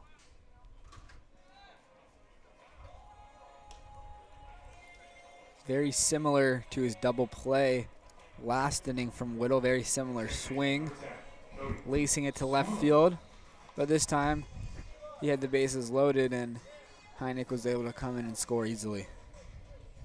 Again, for a guy like Whittle, who hasn't been tearing the cover off the baseball, hitting the ball twice on the nose, really like to see a couple of those, if not both of them, fall down for hits for him.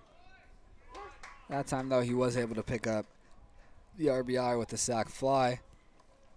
I also got a clarification today on what happened with our pal Rink and the guy he struck out in the 9th inning. Oh, we did? Oh, I got to hear about that. Here's the 0-1 to Csulak, who swings and misses and falls behind 0-2. So, yeah. To keep it clean, I'll say that Rink told me he likes to, say stuff under his breath after he strikes a guy out, but he said he let it go a little too loudly yesterday, and so that's why he said it was his fault and things had to be escalated. Calm down, and so he said he didn't mean to be as verbal as he was. I did hear that as well. Csulak rolls it over to third. And Patton throws it across to retire the side, but not before the Oaks pick up 3, and they extend their lead to 5-0. We head to the 5th with the Pirates trying to get on the board.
So it'll be Danny Velos to pitch the 5th inning for the Oaks, and he's also going to be throwing to a new catcher as Zach Crandall has entered the game for David Whittle behind the plate.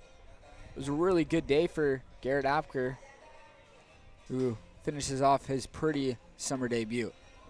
Yeah, Apker goes for strong shutout innings, striking out 7, only giving up 2 hits, walked 1 batter and hit another, but a great start for him for his first appearance pitching a live batter since the end of his spring season, and makes way for Danny Velos to continue a good start for this Oaks pitching staff so far today. Yeah, for Velos, he's impressed me so far out of the pen. Not the greatest numbers so far, but the stuff has definitely been there. It'll still be his 4th appearance. 5th in total, his 4th, or it'll be his 5th appearance. He's appeared in 3 CCL games, also pitched against the Philippines national team last week, which was actually his longest outing, in which he went 3 2/3.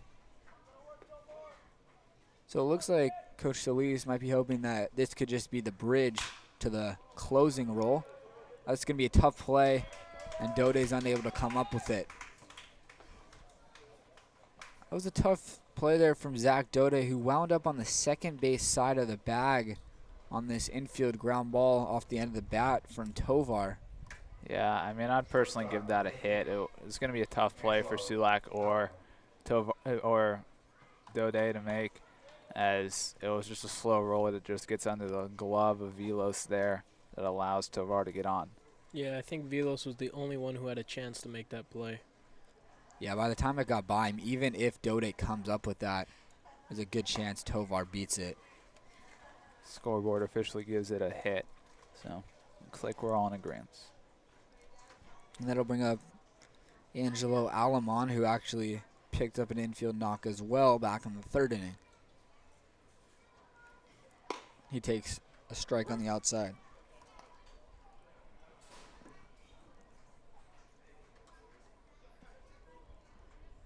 Counts even at 1 on Alamon, who's the starting shortstop today.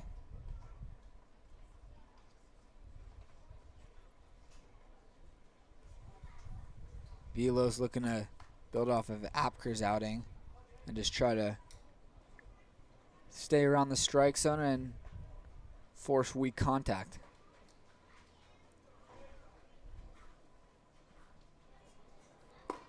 Gets a swing and miss on that 1-1 breaking ball. Nice pitch there from Velos. Gets Alamon kind of lunging at that one, as that had a nice break to it there. Picks over at first. I love the got him yells on a pickoff attempt when it's not even close. Yeah, as a baseball player, you're taught to yell got him on any pickoff, but you should only do it when it's worth convincing the umpire, because then on the actual close plays, they'll think that you're just faking it. It's also just a habit. The second you see your team pick over to first, to yell got him, no matter how close the play is. Here's the 2-2 to Alamon. Rolled over foul.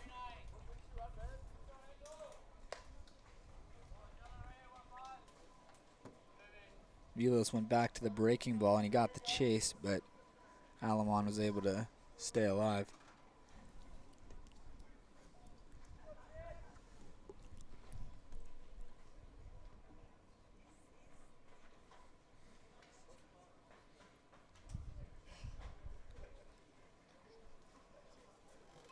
Another 2-2. This one's chopped foul again.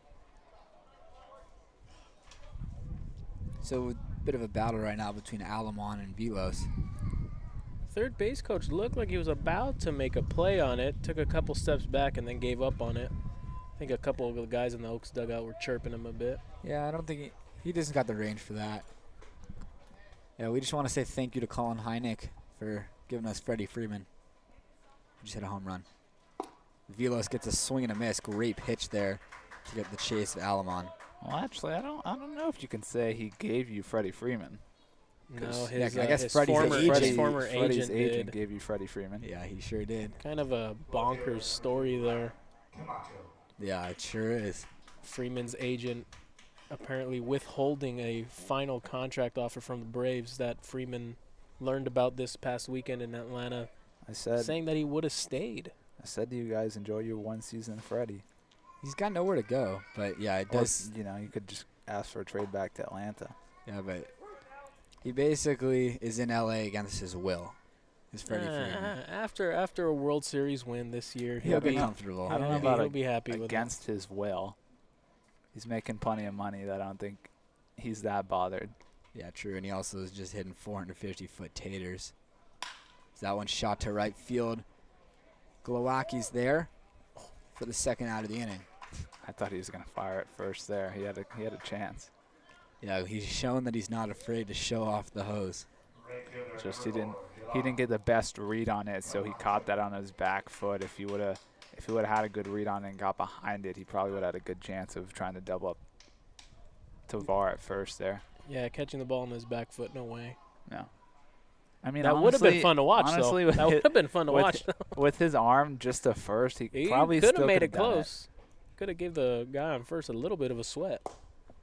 Yeah, he's got a hose. We've already seen 2 outfield assists from Tyler Glowacki. I think 3, actually.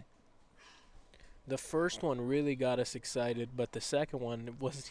The second one, I was expecting it to happen. Yeah, and that one shot right back up the middle. Radinsky on the run, dives, and he can't make the catch. Karliner gets it in. Nobody covering second, so that ball just rolls through the whole infield. So that'll be a double for Camacho after Radinsky was unable to make the play. Tough break there for the Oaks. Yeah, it's a tough break. I think that's also a favorable double there. I'd give him a single advance on the drop. I think you have to. I think you might have to rule that a double. Yeah, I mean, if there's a guy on second he's hosed. Yeah, if someone was covering second, definitely would have been out. I think both middle infielders kind of went to be the cutoff man there. Exactly. Yeah, got to communicate better. As that one misses inside to Robbie Tretto, who worked a walk his last time up.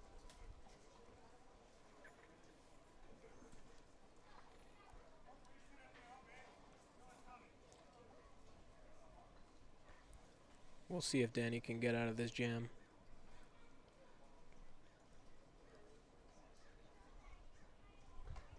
That one shot through the hole on the right side. It'll score 1, and it's bobbled out there in right field, so that'll score 2. And the throw goes over the head of Crandall. And Shredder will advance to second. I'm pretty sure all 3 of us on that single were just hoping that they were going to send the runner because we were about to see another Tyler Glowacki assist. They were because the runner on second base just got an absolute monster lead, and then a big secondary too. Well, at first, and if Glowacki would have fielded it cleanly, would have been a play at the plate. They originally gave him the stop sign there because I'm presuming the third base coach knows Glowacki's arm, but as soon as they saw him bobble it out there, that's when they sent him, and Glowacki had to rush his throw, which resulted in him sailing it. And that one gets Patton. First pitch breaking ball, breaks too much. The tying run now comes to the plate in the form of Daniel Lafferty, center fielder. Center fielder, number 1, Daniel Lafferty.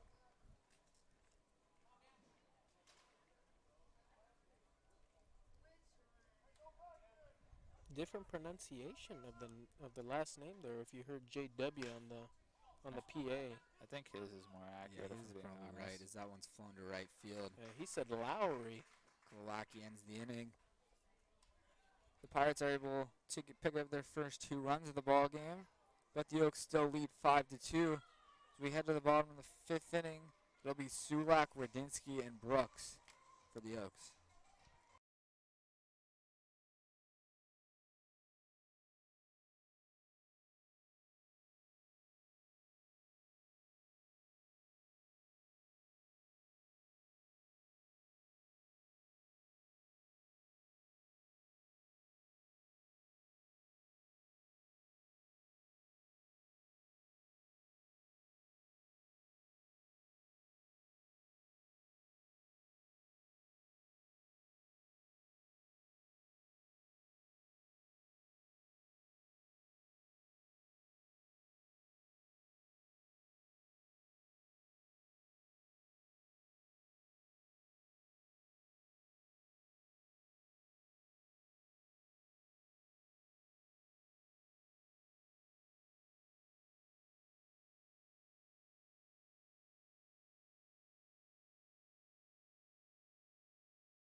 Radinsky. We welcome you back for the bottom of the 5th inning, where the Oaks lead 5-2. It was a 5-0 lead, but Pirates were able to pick up a couple in the top half of the 5th inning to cut into it a bit. Scott Radinsky's up there. He's 0 for 2 today with a couple of strikeouts. Both times, though, he turned in a couple of quality at-bats, just was unable to win them.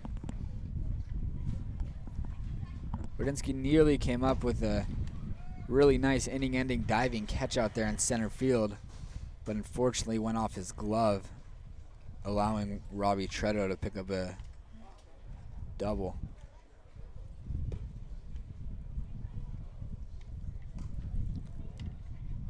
We also noticed on that fly ball, Radinsky's hat going flying off, which happens every single time we see him run for a fly ball. The hat goes flying as he skies that one on the infield. It'll be caught by the second baseman Tredo for out number 1. Yeah, Radinsky probably just needs a small hat, but probably just doesn't want to take one. Yeah. Well, and he's got that buzz cut too, which doesn't help the hat stay on. And it'll bring up Jack Brooks, who struck out looking last inning. He's 1 for 3 today with a bunt single. Takes the ball outside.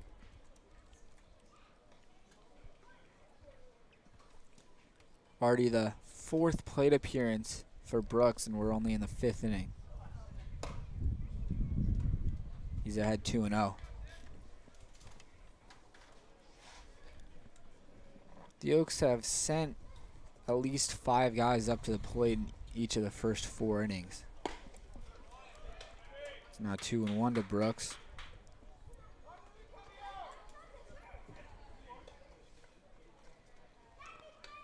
They've sent 5 guys to the plate in each of the first 4 innings, yet the leadoff guy had only gotten on once. It's now 3-1 to Brooks.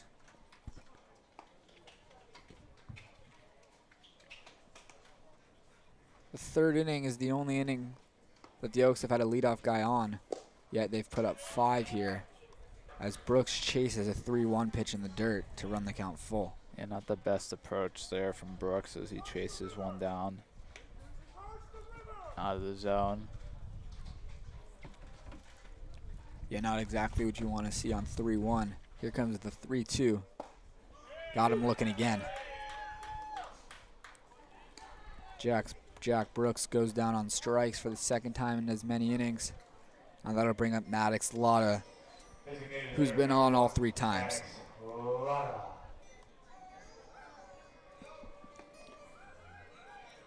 For Latta, it was a double back in the 1st inning. He reached in the fielder's choice in the 2nd. And then he got hit by a pitch and came around to score last inning.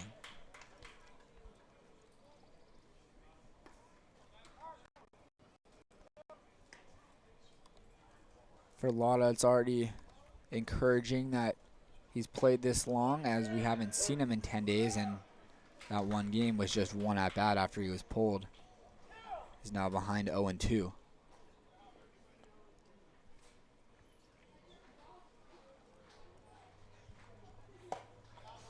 It's a good lead there from Latta, 1-2 now. Still DeAndre Carter out there. He's the 3rd pitcher of the day for the Pirates. Latta's able to foul that breaking ball off and stay alive. Almost nailing an outie that was just pulling in.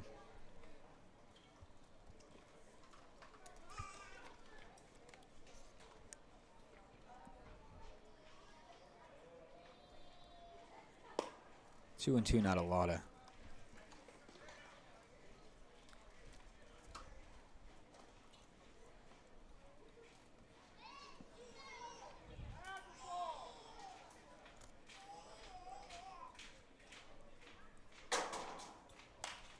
That breaking ball stays up, but Latta pops it up, and that'll be the first 1-2-3 inning from the Oaks today. We head to the 6th inning with the Oaks leading 5-2.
We welcome you back now for the 6th inning of action as the Oaks lead 5-2. Danny Vilos is back out there for his 2nd straight inning. Surrendered a couple of runs in the 5th, first 2 of the day for the Pirates, but the Oaks still hold on to a 5-2 lead. It'll be the catcher, Ethan Firestone, to lead things off here for the Pirates. Yeah, 2 runs given up for Vilos last inning, but it could have very easily been 0. As Radinsky came in hot on that ball hit to him and made a nice diving attempt, but it just squeaked out of his glove. Yeah, I thought the ball was going to hang up there more. I was surprised that Radinsky wasn't able to get to it, as Firestone's down in the count now 1-2. And a little defensive realignment for the Oaks. Looks like Daudet moved over to third, and Brooksy took over at short. Yeah, just a little flip-flop there on the left side of the infield. That one gets Firestone. He leaned into that one. Breaking ball didn't break enough. Didn't break at all. Yeah, it definitely did not make an effort to get out of the way of that one. Designated hitter number 11.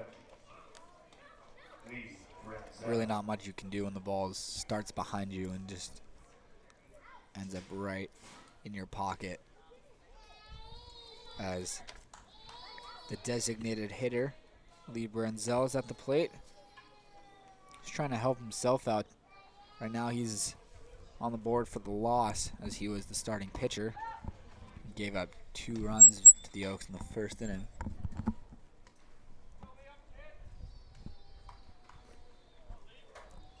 Branzel 0 for 2 at the plate today.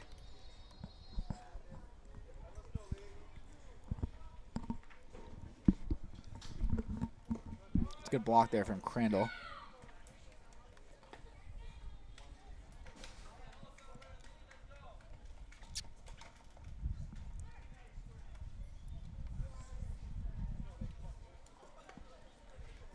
Vilos is pitching in he's got the 2nd most appearances on the team. This is 5th. It's now 2-1 the count.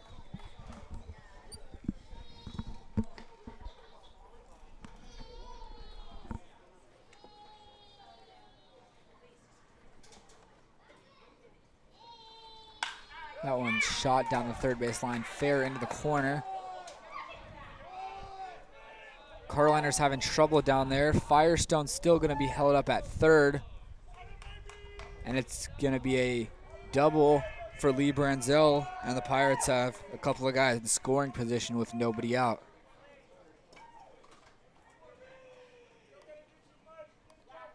First baseman, number 27, Andrew. Yeah, that ball was just absolutely crushed into the corner. You saw Karliner have a little bit of a problem getting to that ball, but first amount of playing time in left field is to be expected. Yeah, and luckily for him, Firestone didn't run that well coming from first. Yeah, really no harm on it either, as there wasn't an extra base taken on the play. Now Andrew Tovar's up there with 2nd and 3rd, nobody out. He takes the ball.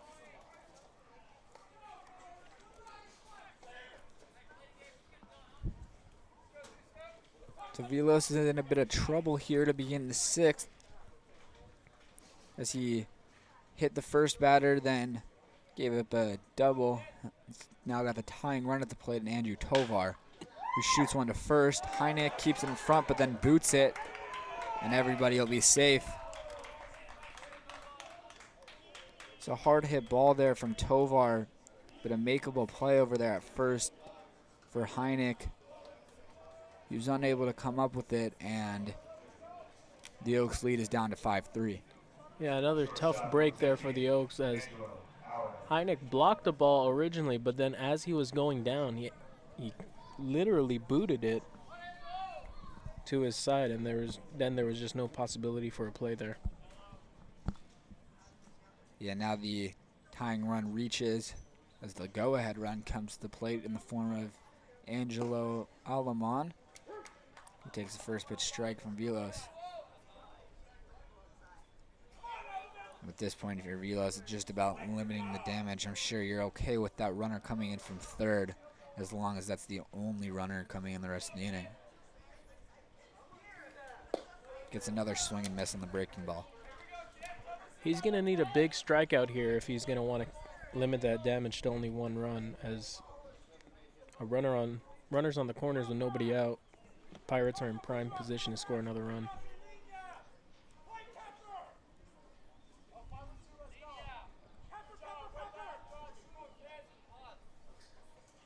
The 0-2 to Alamon.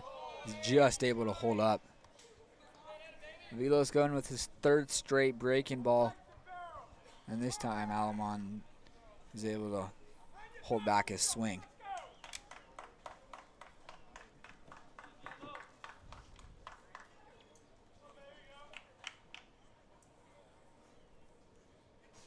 There goes Tovar. Shot back to second. That'll be a double play. Yeah, it will be. That's an unlucky break for the Pirates, but boy, does that feel good for Danny Velos and the Oaks. Yeah, after a couple of balls go the Pirates' way, that ball would have been a single if the runner wasn't in motion, and because the runner was sent on a hit and run, Csulak went to go cover the play, and the ball was hit right in front of him. Just an easy play, easy 2 outs.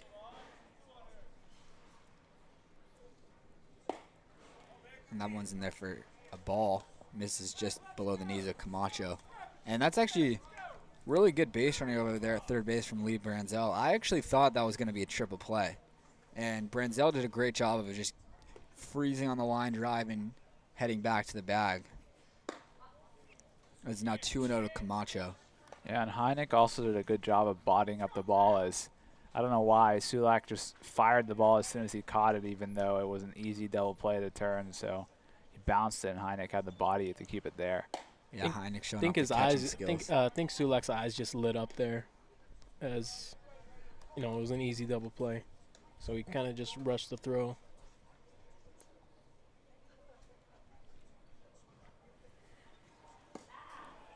Great pitch there from Velos. Get another chase on the breaking ball. Forgot to mention to you guys that we had some official requests from players to join the broadcast today when I was I talking with the guys earlier. I said, Is that right? Yeah, following some rules, not when you're playing, obviously. Yeah, I already told him. I told Lapiner since he's hurt, he'd be the first one up there. As Sulak's able to get Good dig out there from Hynek, too. Camacho, yeah. A brick wall. Yeah, you And told him to be Austin. I told him, be a wall. listened. And Stop as you those said, baseballs. too, Josh, Velos looking to limit the damage to 1. He did just that. Foreshadowing. Yeah, now the Oaks head to the bottom of the 6th, leading 5-3.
So Danny Velos was able to get out of that trouble with just 1 run allowed. The Oaks lead 5-3 here in the bottom of the 6th inning, as we have a new pitcher and catcher right now for the Pirates. On the mound, it's their third baseman, Eli Patton, who is apparently a two-way guy. He's going to be out there pitching. And then behind the plate, replacing Ethan Firestone, is the catcher from Cal State Dominguez Hills, Andrew Buglino. Yeah, and DeAndre Carter actually did a great job coming into the game. He came in and 5 batters he faced, he retired in order. Yeah, which is much needed for the Pirates after Matheson came out of the pen and just was unable to get very many outs. It's 0-2 now to Tyler Glowacki, a 3-hitter today for the Oaks. Glowacki's had himself a nice day so far, reaching base 3 times, twice via the walk, scoring both of those times, and he also singled in the second. A 1-2 to Glowacki, misses upstairs. Yeah, going back to the TikTok question of one of the TikTok questions of the day, best hair. Glowacki, if you're into that Jack Nicklaus look, you know, that kind of almost of a bowl cut, blonde hair look, Glowacki's kind of rocking that little Jack Nicklaus look back in like the 70s, 80s. 2-2 to him, misses upstairs. We'll have to mention that to Tyler. Oh, I've mentioned it. I mentioned to him all the time, He's a fan of it. You know, he says, "How can I be mad when being compared to the best golfer of all time?" Fair point. And 32's fouled back, and Jack Nicklaus is the second best golfer of all time. But I get your point. Yeah. I think even Tiger would tell you that Nicklaus is better than him. Yeah, I don't know. I mean, excellent ball delivery there from Rink, by the way. 4 baseballs in one hand. Textbook. He does it all, man. Textbook. Yeah, have you seen that documentary on Tiger Woods that's on HBO? Yeah. A 2-parter? Yeah. It's excellent spectacular. stuff. Spectacular. Excellent stuff. It is. Sure is. 3-2 to Glowacki. Backdoor breaking ball, misses. Ooh-wee. That one was too close for comfort there.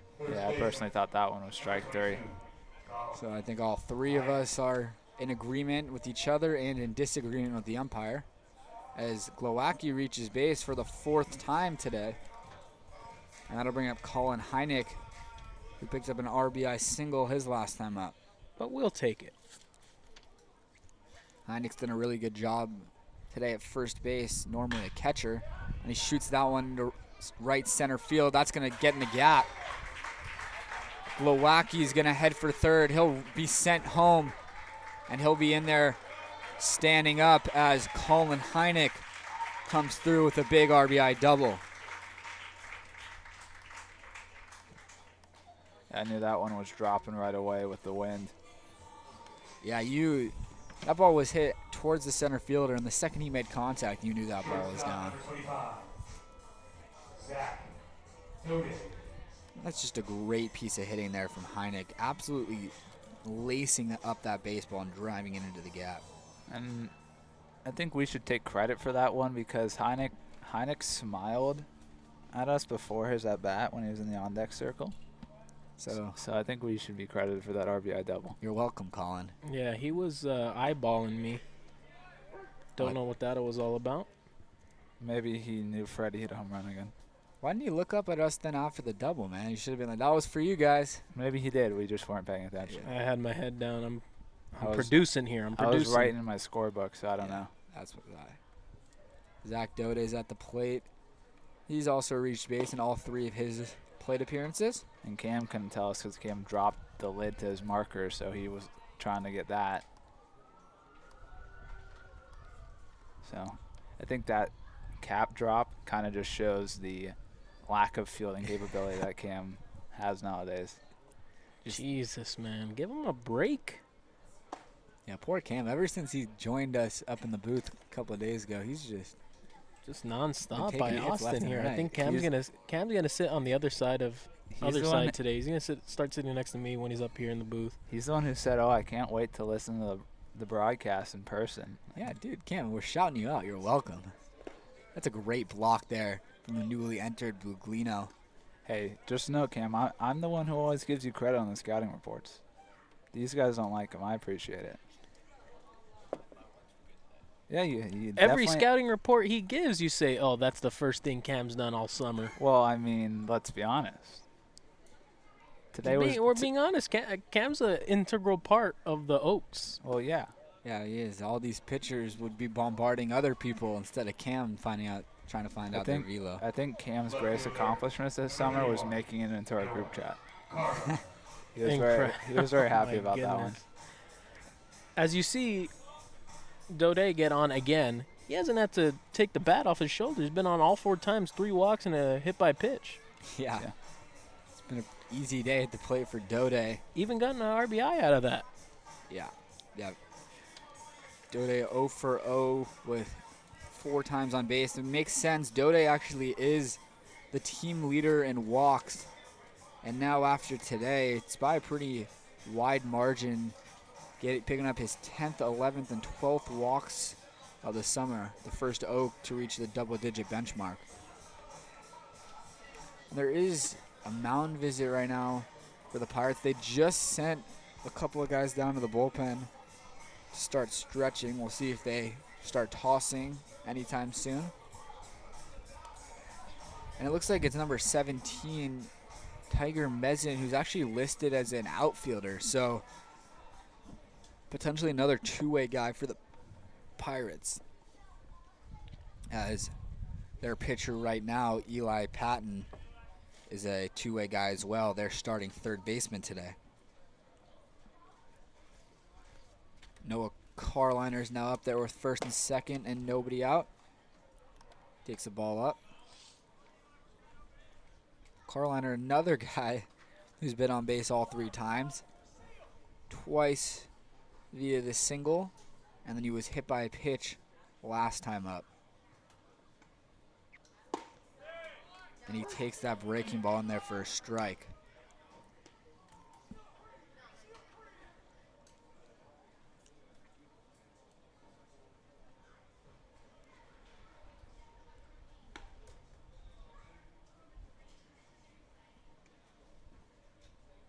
It's another breaking ball. Karliner pops it up on the infield. It'll be Patton, the natural infielder, to make the catch on the infield fly. And Zach Crandall will now step in for his first plate appearance of the day.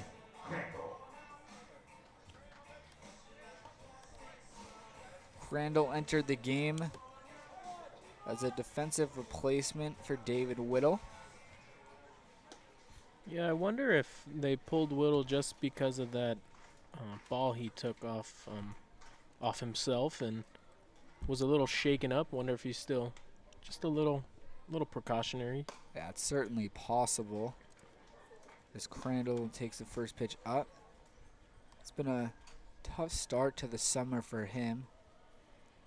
And I mean, also, Durfee's the only catcher who's gone a full 9 so far this summer, so this could be a part of the rotation of things. Yeah, for sure. And there goes Hynek to steal third easily. Woohoo! You guys laughed at me when I said, look at that Trey Turner-like slide for complimenting his speed. I mean, that's all him, too. No sign there or anything. That's him picking up on the pitcher, picking up on the timing, and getting in there easily at third base. And for Hynek, that'll be his first stolen base of the summer. Oh, you don't say. Yeah, and actually, the Oaks' stealing percentage this summer is not very high. So you really love to see a guy like Hynek, who isn't really known for his base stealing, to steal a bag. The count is 1-2 on Crandall. 2-1. 2-1. So I guess he called that first pitch a ball, even though it was almost right down the middle. But I guess because of how quickly the catcher came up, he didn't notice it. Incredible. I can't believe that pitch was called a ball, now that I'm thinking about it. I think the home plate umpire was just shocked to see Hynek stealing a base. Could be. Could be. Now Crandall's got 2 strikes on him. He's looking to do a job. Hynek really helped him out by getting to third, so now all Crandall has to do is elevate a baseball and he'll get himself a sacrifice fly, especially with the wheels of Hynek at third. Back pick to first, Daudet's back in time.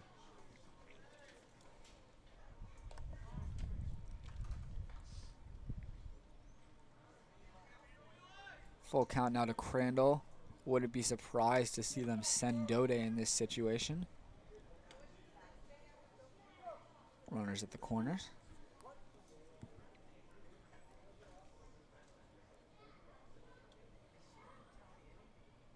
Payoff pitch to Crandall. Daudet does go, but it misses. So Crandall gets on in his first plate appearance. And the bases are now loaded for Cody Csulak. Second baseman, number 10, Cody Csulak.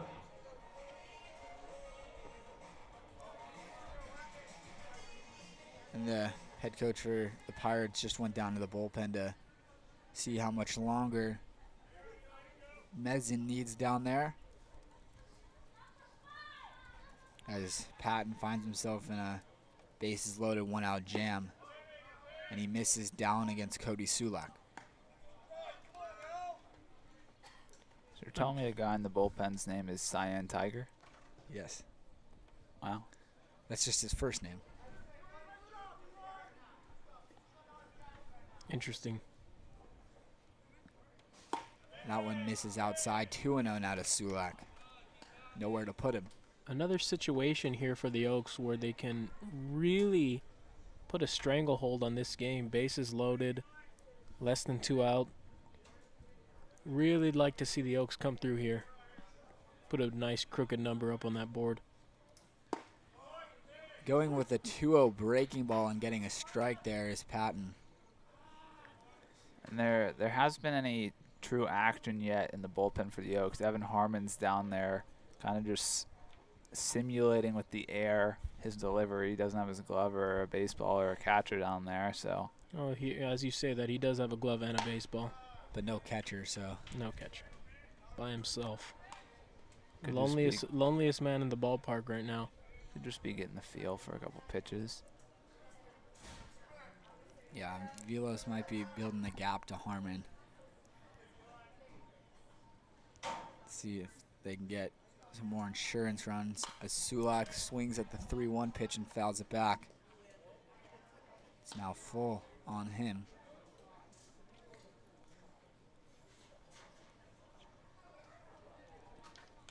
We haven't seen Patton feel very confident with his fastball. Let's see what he goes to 3-2 here on Csulak.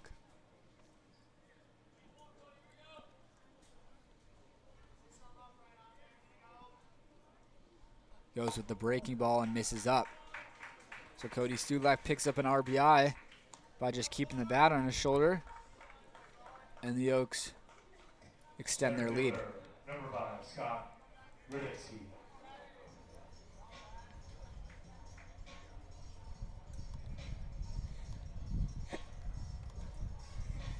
So that's 3 walks now this inning from Patton. And that'll bring up Scott Radinsky, who hits it right back up the middle. And stopping it, but unable to make the play is the second baseman. So Scott Radinsky picks up an RBI single. His second hit in as many days. And the Oaks go station to station. Third baseman, number 33. They lead Brooks. 8-3 now.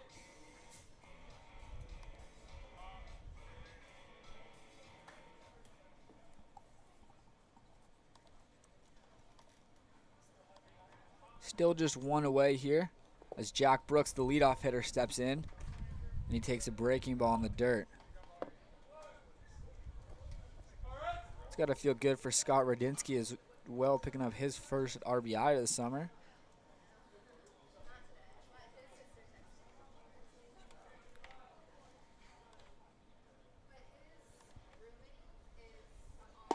Brooks takes a strike at the knees.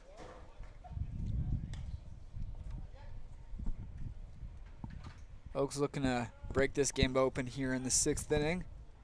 They lead by 5, and they still have the bases loaded and 1 out.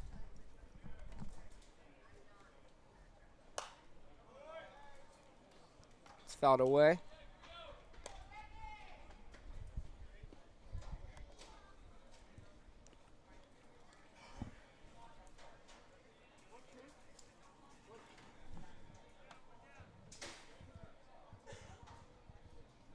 A 1-2 to Brooks. Misses up. 2-2 now. Scoreboard here still yet to be updated, so it's still showing 7-3. Which is getting me in my head a little bit, but the Oaks led 5-3 coming into this inning, and they've scored 3 runs, so score 8-3. 2-2 to Brooks, just tips it enough to stay alive. Glowacki, Hynek, and Daudet have all scored this inning, so that is 3. As Crandall is on 3rd, Radinsky on 1st, and Csulak at 2nd. They're just sleeping down there. 2-2 to Brooks, fouls it away again. As you see, Rink coming in with more balls, just textbook form. It's exquisite. I know Austin really enjoys that. It's immaculate. I mean, he really does it all, man. He won't be getting any outs today after yesterday, so he's got to do his job. Yesterday he got the batters that he was supposed to get. Recorded 4 outs yesterday. 2-2 to Brooks again, taken in the dirt. Counts full on Jack Brooks. He struck out looking in each of his last 2 plate appearances on a full count, and he's run the count full once again.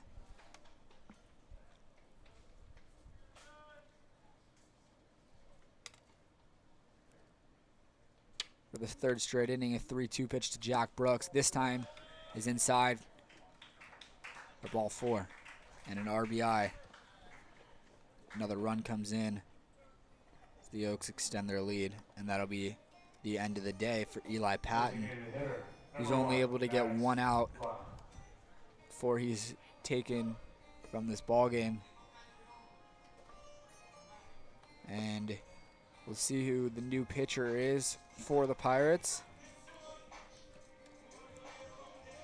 Someone wearing long sleeves, and a hoodie. Actually, it's a hoodie on underneath their shirt, so that's an interesting decision.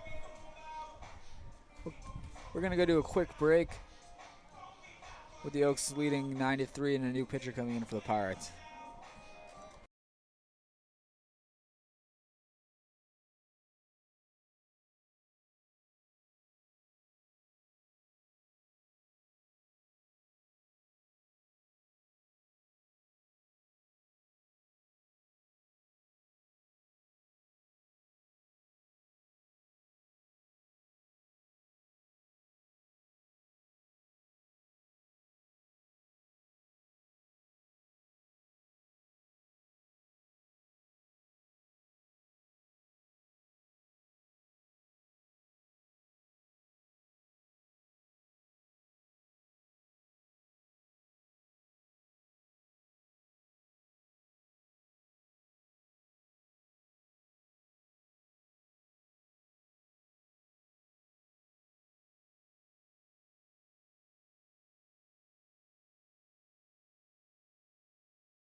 and it's going to be the cool Cyan Tiger Mezzin on the mound now for the Pirates, who inherits the bases loaded and a six-run deficit. Austin, you like this name? Yeah, it's definitely a good one. You got to save it for the firstborn there, Austin. Cyan Tiger Gregory. As Latta shoots that one to center field. It's deep enough to score a run. And Radinsky will head to third. Productive at-bat from Maddox Latta. And the Oaks are in the double digits in the run category with 10.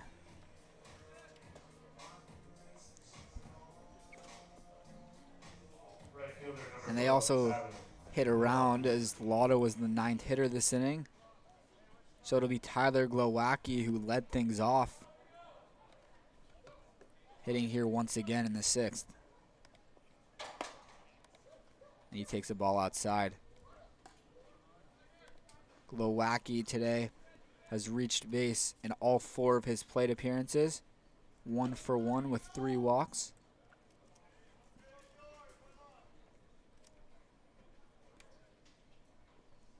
There goes Brooks. The pitch is in the dirt. Brooks will get in there easily. An unnecessary slide there. Yeah, we heard the whole dugout yelling, up, up. He dove, and I heard about a few guys yell, or not. I think he just wanted to get that uniform dirty. Glowacki takes another one down, 3-0 now. Nice day for Glowacki here at the plate. Reached base all 4 times. Up ahead 3-0 right now. Looking to get on base 5 times. It's only the 6th inning, too. Very interesting decision to go 3-0 breaking ball, but clearly he's not feeling his fastball and he gets the strike.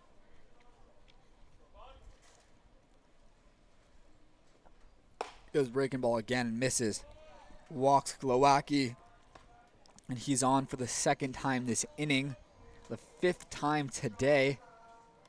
And that'll bring up Colin Hynek, who has reached base today 3 times. He's got an RBI single, an RBI double, and he walked as well. His double actually came in this inning.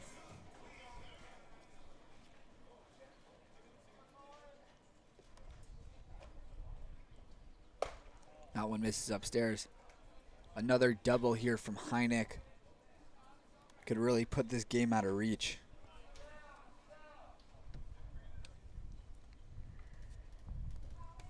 He swings and misses. Healthy hack on that one. Colin Hynek only takes healthy hacks.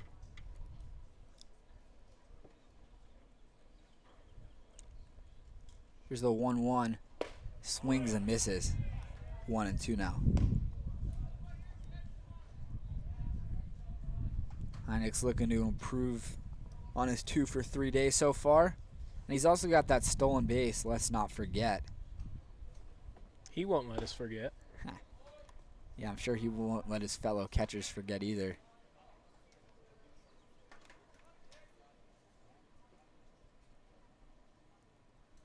Pitcher's got to adjust his hat, make sure it's just right. And the hood, too. I don't understand. Is he wearing a hoodie underneath his jersey? Like, what? 100% is. Yeah, I don't understand. It's almost 100 degrees. Keenan Allen, like. 2-2. Hynek hits that on the left side, and it's going to get through. It'll score 1, and it ricochets away, allowing Brooks to come in. And the Oaks now lead 12-3. Going to be interesting to see how that one is scored. I give him the hit there.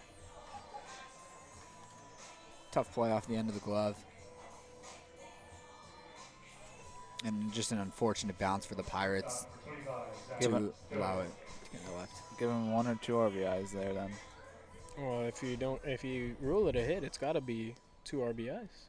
Yeah. All right. It's a lucky bounce. So 4 RBIs on the day for Colin Hynek. And 3 knocks as well.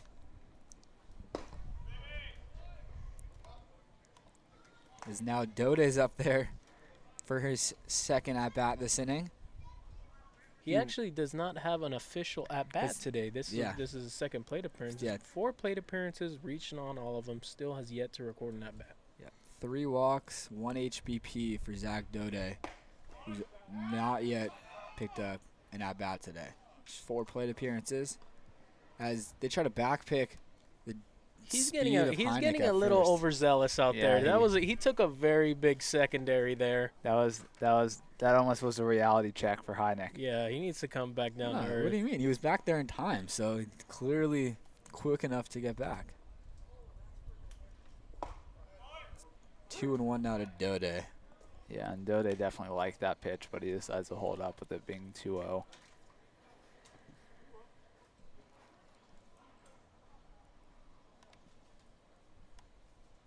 And this inning's really gotten away from the Pirates. So the Oaks have played at 7. It's now 3-1 to Daudet, who's looking to become the 3rd Oaks player to reach base twice this inning.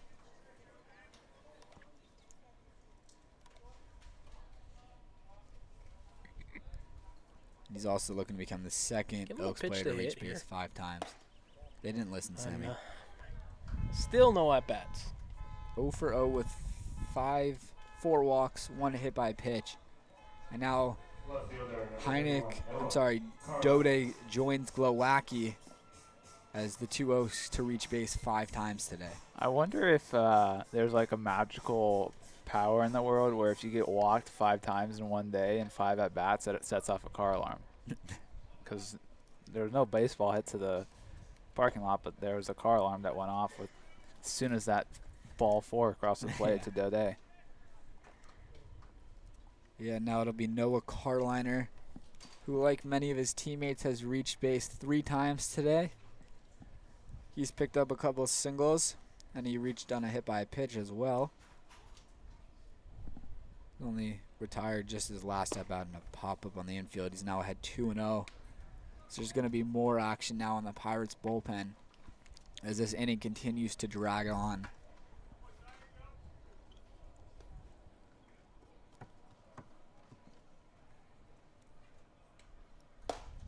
Three and 0 now to Karliner. Nowhere to put him. Yeah, this is just a nightmare inning for the Pirates. 7 runs already across the plate. 3-0 count. Bases loaded. Looks like another one's going to be walked in. 3-0 green light, and Karliner flies out to center field. I like the aggressiveness there. The Oaks played 7. 9-run ball game. Yeah, exactly. The Oaks played 7 here on the 6th. We head to the final 3 innings with the Oaks nursing a 9-run lead.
Danny Velos back out there for the 7th inning after a marathon bottom of the 6th inning in which the Oaks plated 7 runs and sent 13 guys to the plate.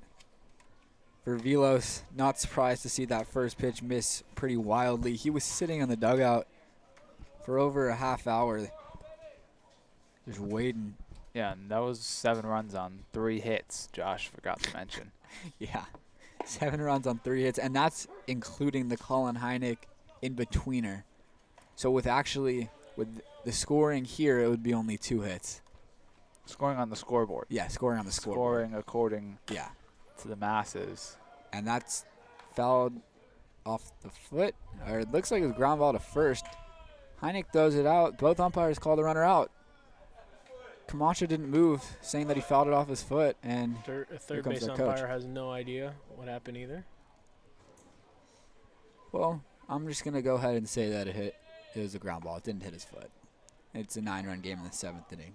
It shouldn't even be a discussion. Let's just. They're gonna huddle up. I mean, based on the fact that Camacho didn't move, you have to assume that he felt it hit his foot.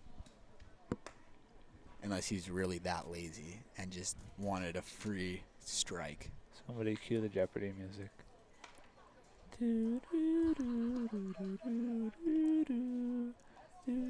Please stop. Please stop. That's actually a track. That is no voice. Please stop. Oh, he's still talking. Barking. He's barking. Meow. I mean, why was the Now the coach batter's interrupting definitely going to be out. him? Yeah, why would they give him the call after he just yelled at them? Come on. I mean, yeah, it's a 9-run ball game. What are we doing here? I'll just provide sound effects for our ways. I think they got to be discussing where they're going to go for dinner or something, because this is. What are you guys having for dinner? Cam, what are you having for dinner? We know what you had last night, Panda Boy. Again? Panda again? Well, I know you got Panda yesterday. You told me. Cam always gets panda. Just going home today? Something in the fridge. See What what's about in the you guys? Josh is texting his mommy right now to It's find out. actually shout out Beto, my cousin Beto. It's his birthday today, so we're having a nice little birthday dinner for him. Happy birthday, At my Beto. house. Happy birthday, Beto. Thanks What's for for the dinner? invite. Yeah. I don't know. I don't know. Josh, No idea. Did your mom tell you what you're having for dinner yet? Not yet. I know we're making food at home. She's making homemade Mama Mechanic food, so. We're also having food at home in the Gregory household. Nobody knows what's for dinner. I do. But everyone's eating dinner at home. I do. Oh. We're having baby back ribs with baked potatoes. Ooh. today. Baby back ribs and baked potatoes. Ooh. I want my baby back. Is there any is there smoke? You guys smoking them or just No. in the oven? I Grilling don't them? know how it's Probably being made grilled. tonight. I'm going to guess grill. I usually do the grilling, as I've let you guys know, but as we know with the late ending sometimes here, it's my dad might take action on the It's grill, already but close to 7 o'clock. You're Yeah, not we gonna have time.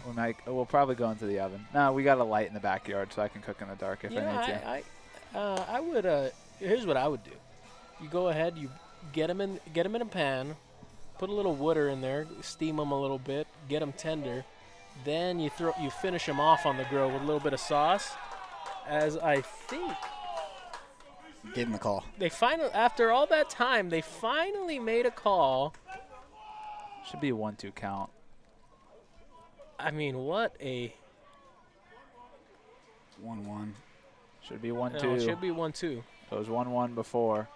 But also, So they, after all that time, they didn't even discuss what the count is. yeah, but And now Coach Solis is gonna come in, and this should take another 10, 15. I You know, got to you get covered. the we get the all count have along. 1-2. 1-2. I think everybody in the We world got has it on 1-2. the It stream. was 1-2. It was 1-1. It's We 1-2. could check the tape. Yeah. We could check the tape. We got 1-2. And we also, I don't know why they overturned that. Like, seriously, you guys talked that long? Are you going to come ask us, Mr. Umpire? Everyone had 1-2. Everybody in the world had 1-2. Keep it up as long as until they change it. Yeah. There we go. Yokes dugout loves We it. apologize for Austin's clapping on the screen. Yeah. On the stream, that probably blew your guys' eardrums out. I know it blew out mine. That's only if they're listening with headphones on. Yeah, they're not right in their ear. You just got to start, when you type up the description, Sam, you got to say warning headphone users. Headphone warning. Yeah. Vilos paints that perfect pitch to get him looking. Camacho's All talking a lot. that, you know, north of a 5-minute delay, and you do a little window shopping there. All for a little window shopping. Wouldn't you rather ground out than strike out? Like, come on, man. Not even just swinging too. Yeah. At least go down swinging, Yeah. man. Well, As you see the 5-minute delay for 2 extra pitches. Yeah, I'd also just like to remind people we don't have lights here, so Yeah, that's a good point. that's why we don't get to have true night games, and we play against the sun. And the sun officially sets tonight at 8:11. that's according to the Apple Weather app. Yeah, but there's a hill over here at Kowloon that it gets behind pretty quickly before the actual sunset. Yeah, well, Which I was grateful for because the sun would set perfectly right before kickoff for our football games, so I wouldn't bake in the press box. that is perfect. That one misses outside. 2-1 to the 3-hitter Robbie Tretto, who's about the lone Pirate to be happy about his day today. He got a sacrifice bunt, a walk, and a single. Flies that one to left. Karliner makes it look easy out there, except then he throws the ball away as he throws it in, and it rolls to Hynek at first. He'll hear it from his teammates there. He's used to throwing it around in the infield, not throwing it back in after recording it out. Yeah. He is another one of those guys when you're out there with BP, if you're out in the outfield, you're not catching any baseball hit near you. Oh, my God, no. 'Cause he's taking every single one. He runs all over the place. Into players, too. That one shot to center right at Scott Radinsky. And that's a big 1-2-3 inning for Danny Vilos, who shuts down the bats of the Pirates. And we head to the bottom of the 7th with the Oaks leading by 9.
No sitting loud. It'll be Zach Crandall to lead things off here for the Oaks in the bottom half of the 7th inning as they lead 12-3.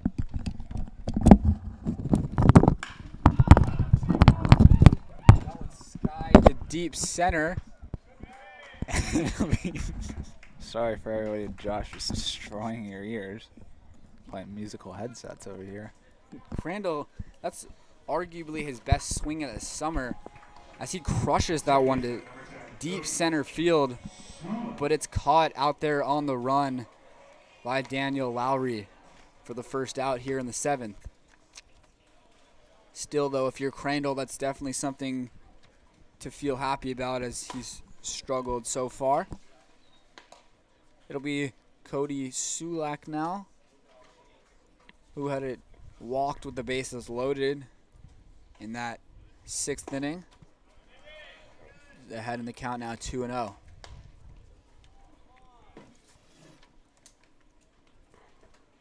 And for the Oaks, it might be the end of the day for Danny Velos as Evan Harmon's been getting loose down in the bullpen. So he might get the last 2 innings as it's now 3-0 to Csulak. Csulak is 0 for 2 today with a couple of strikeouts, but he has walked a couple of times as well. And he walks again for the 3rd time today. Lots of walking today. Common theme. Yeah, for the Oaks, they've had every single player reach base twice today, except for the batter right now, Scott Radinsky, who picked up an RBI single his last time up.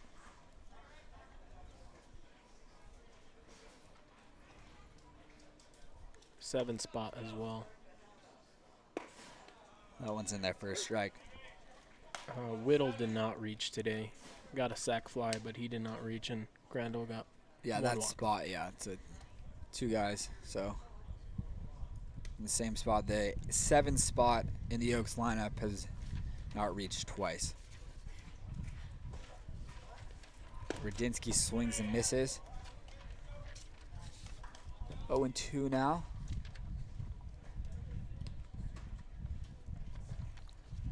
So looking to avoid punching out for the 3rd time today.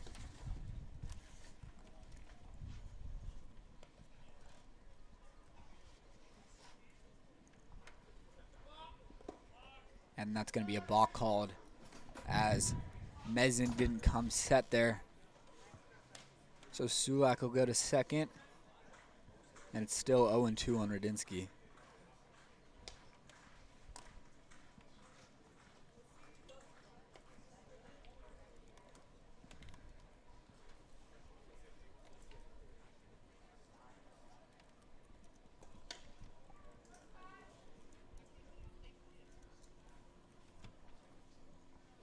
Taking a long time to get his signs as Mezin finally does.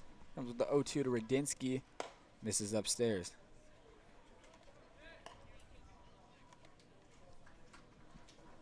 The runner on 2nd, of course, they're giving multiple signs. So there tends to be a delay sometimes if you can't decide what pitch you want. The 1-2. Got him looking. Radinsky goes down for the 3rd time today. I was actually surprised that they didn't call a balk there that time because Mezin is barely coming set. It'll be Jack Brooks now in the on-deck circle. Instead of Maddox Latta, it's Jacob Shart. So it's the DH spot on deck. Maddox Latta's day looks like it's over. As Jack Brooks is up there. He swings at the first pitch and fouls it back. Yeah, and I mean, no need to overstretch things with Latta. Already came to bat 5 times today. He came around the score twice and reached base 3 times. So, I mean, don't want to push things after what was a good, successful full return for Latta. Brooks is now behind 0-2 for Brooks. This is the 4th inning in a row that he's come up to bat, and it's already his 6th plate appearance in just the 7th inning.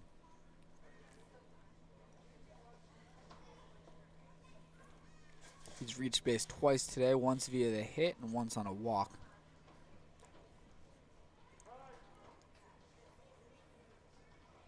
Brooks calls time.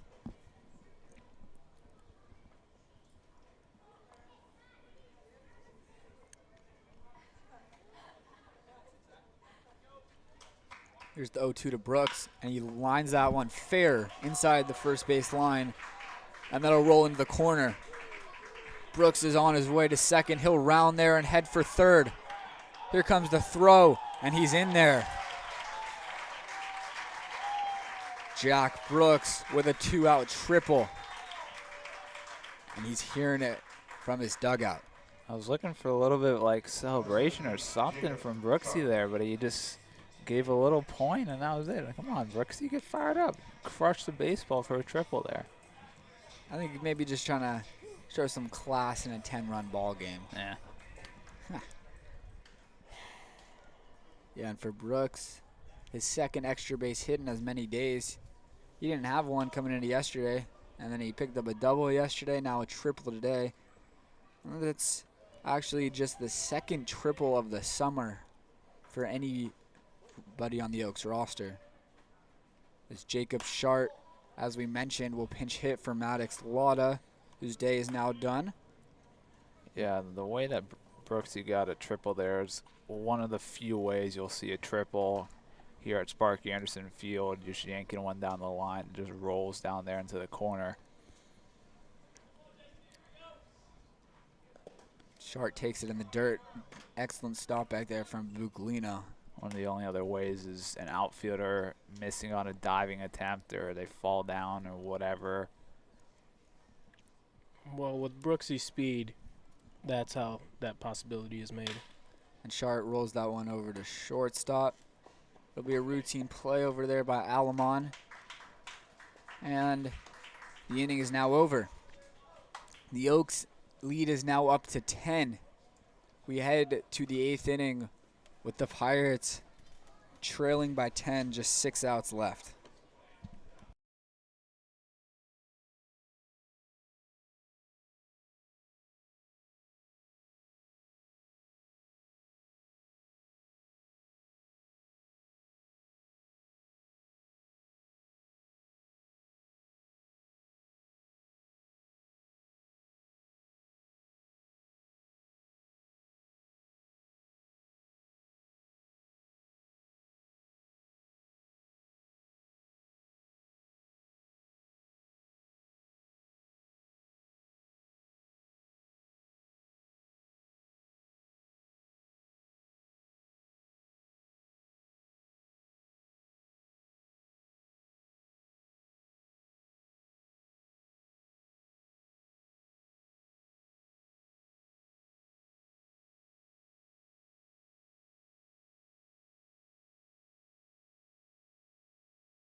Evan Harmon is the new pitcher here for the Oaks to begin the 8th inning, as Danny Vilos' day is done. Vilos came in the 5th inning after a really good summer debut from Garrett Apker, and he went 3 innings in which he allowed 3 runs, but the bulk of that was in that 5th inning that he first entered. In the past couple have been a lot cleaner, especially a 1-2-3 7th in which he only threw 10 pitches. Vilos ended up striking out 2 guys in those 3 innings. And now he'll make way for Harmon. Leading on center fielder, number 1, Daniel Lowry. Harmon has struggled a bit to begin this summer. He's had His outings are basically sandwiched. He had one rough outing, a couple of nice ones, and his most recent outing was not the most efficient. Yeah, for Harmon, what it really just comes down to is command. If he's got command of his fastball, he's lights out. But we have seen a couple times this season where he's struggled to locate that fastball, and that's when he really gets in trouble, allowing a lot of free passes. Yeah, like Sammy mentioned, like his fastball velocity is there. As right now he's at about 92 with that last pitch, but it's just been that command of the fastball that hasn't been there. It's a great spot getting the chase on the high heat. It's the center fielder Daniel Lowry at the plate, who's 0 for 3 today with a couple of strikeouts. Yeah, if Harmon's able to locate that fastball, it's a huge difference maker. Lowry fouls it off. Yeah, we got a couple fireballers on this Oaks pitching staff, particularly in the bullpen with Andrew Lucas as well. And when these guys are locating, they're untouchable, but they do get in a little bit of problems locating pitches. And we don't necessarily know if that's just how they pitch or if it's being stretched an extra inning or two sometimes. Yeah, now Harmon's got the count full, and Lowry fouls off another. Surprised to see him turn around 91 like that and foul it off his foot. How's things been up here, guys?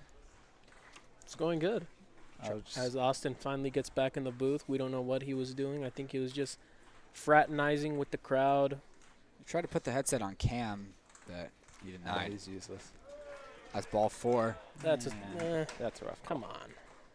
Now I was preparing the masses for what's to come on social media this evening. Letting the social media interns up. They have a So lot of we are stuff to gonna do- upload today. We are gonna stick with that. The new plan. Yeah, we're gonna introduce everybody to a new segment tonight, which you're not gonna know about till after the game because you'll have to watch it on our Instagram and Twitter. Yep. So how about them apples? Give you guys the handles and the chat.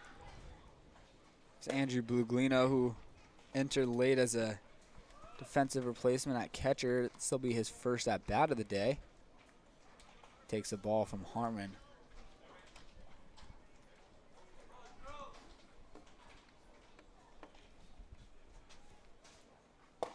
And now it's 2-0.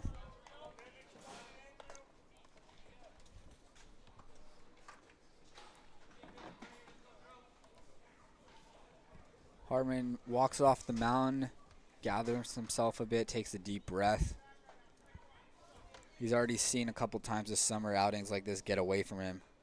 So he doesn't want to allow that to happen again today. And that's a nice job after the deep breath. They're on the strike.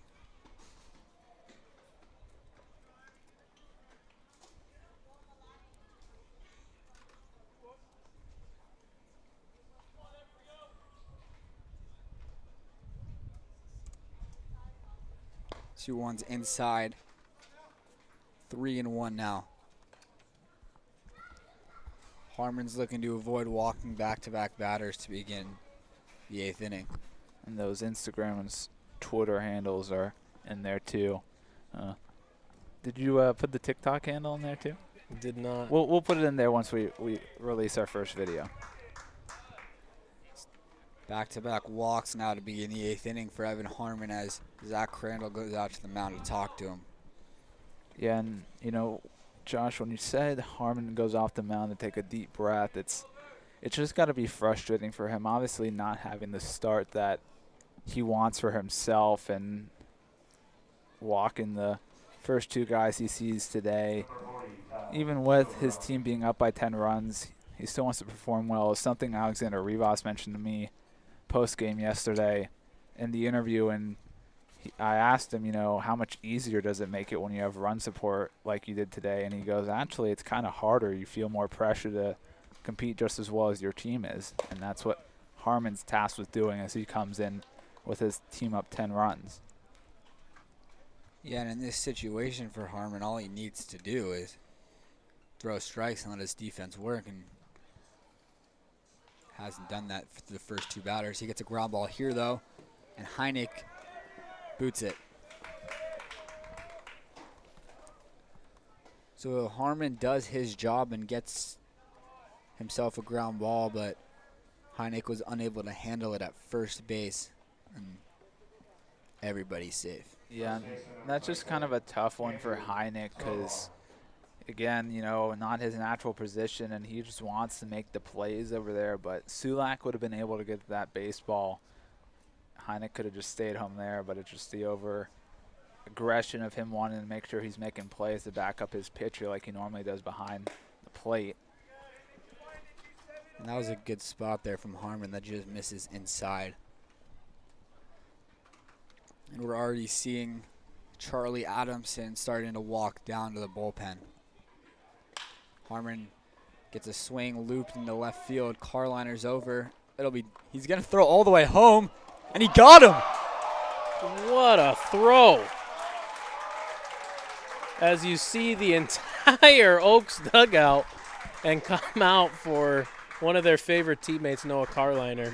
You see that celebration? The holster, the gun That holster? was blow off the pistol, put it back in the holster right there. Absolute bullet. So make it another guy with an absolute cannon in the outfield as Karliner absolutely hoses. He's still letting the dugout know that he made that play. I think he'll be letting them know We'll be all hearing summer. about that Yeah. for a while. But what a throw from Noah Karliner. Way to help out your pitcher. Yeah, no, Karliner with that play, making the player of the game discussion a little tough as we got a bunch of guys who didn't record an out today. We got Are we allowed to, like, Hynek who got can we just 4 make, like, the whole RBIs. team, like, play the game? we should, you know what? We should do that. We should just make Just the ask player of the everybody one game question. the entire Oaks team. No, that might make it tough, though, for the player of the game cowboy hat.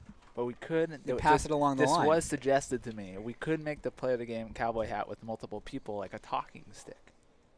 So you can't say anything during the interview unless you're wearing a cowboy hat.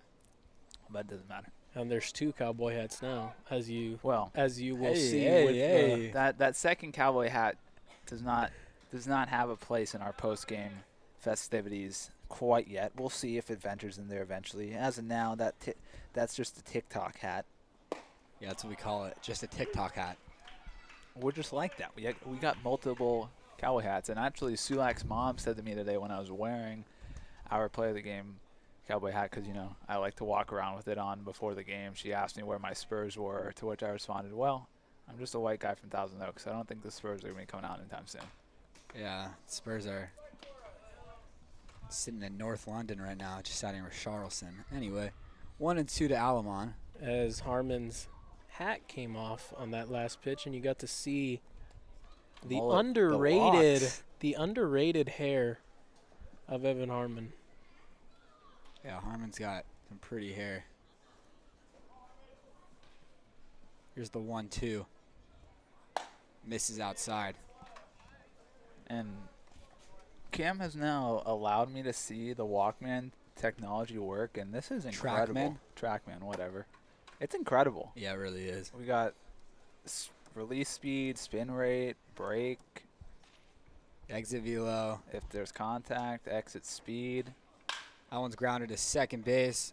Routine play there for Csulak. Sulak says, I see your 82-mile-per-hour grounder, and I say no thank you. And Harmon is able to get out of that inning with no runs coming across. That's got to feel good for him. Yeah, that's a big confidence boost. We head to the bottom of the 8th with the Oaks leading by 10.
It'll be another pitching change for the Pirates. Their 6th pitcher of the night. It's going to be Nolan Lingley. Another two-way guy. Pepperdine. We saw when he came out to the mound, his Pepperdine teammate across the diamond, Charles Messina, was pumped up about it. So I'm going to guess Lingley doesn't pitch too much in college. Yeah, it makes sense to use a guy who doesn't throw a lot in a 10-run game, but it's a nice pitch there to get the swing and miss from Glowacki, who's 1 for 1 today with 4 walks. Yeah, and Langley's got a little bit of a sidearm delivery at times. Looks like mainly just on his breaking ball. If they're throwing a guy who doesn't throw too often, I wonder if Noah Karliner is going to get in the ear of Coach Dave Solis in a 10-run ball game. Let me go out there and throw an inning, or let me go out there and get the last 3 outs of the ball game, you know? Yeah, as that one's booted at the second baseman, it'll be an error. Glowacki reaches. I mean, you're talking about guys that don't throw a lot, Sammy. We've got a pitcher sitting right next to us in Cam. Get Cam out there. Let's preface, retired pitcher. Hey, some adult league action though. So Hart High School legend. Well, Hart High School player. As Hynek grounds one to second. 4, 6, 3. Oh man. So Colin Hynek has his first hiccup of the day as he grounds into a double play. Cam Man, just you guys catching are just strays, brutal. man. Brutal on Cam. Zach Daudet, another guy that's in that player of the game conversation, having a really nice day so far as he takes the ball up. He's 0 for 0, but he's reached base all 5 times. 4 walks and 1 hit by pitch.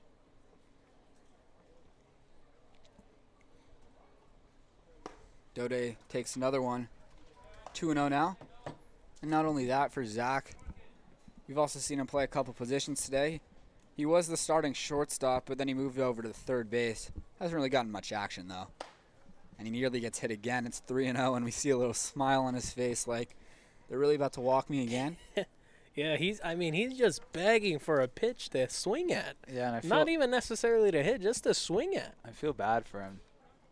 Why do you feel bad for him? I mean, he's reached base 5 times, but I mean, He's gonna hear it from the guys. Play of the game worthy when you reach base on 5 walks. It's cool and very impressive. Yeah, true. But yeah, that's a good point. Yeah, I'm sure he'd rather reach base, 5 times with at least 1 hit in there. Well, he's got a chance here on this 3-2 pitch. See if comes back with a strike, and Daudet picks up a knock. There it is. I foreshadow. I see the future. So Daudet on base in all 6 plate appearances today and picking up his first knock of the day. That's an interesting sentence. Left fielder, number 31, Noah Karliner. And now Noah Karliner steps in. He made the absolute hose piece from left field in the top half of this inning to keep the Pirates at 3. Now he's looking to do it on the offensive end as he takes a ball outside on a pitch that registered just 63 on the radar gun. Yeah, you gotta wonder when teams around here in Southern California are gonna learn, don't run on the Oaks. No, as Karliner rips that one back up the middle with an exit velocity of 97. He absolutely crushed that baseball. That's a hard hit baseball. Yeah, in the MLB, any baseball hit above 95 miles an hour qualified as a hard hit ball. So even in Major League Baseball, that was a hard hit ball there from Noah Karliner. And now it'll be Zach Crandall, who got a hold of one last time and flew out to deep center.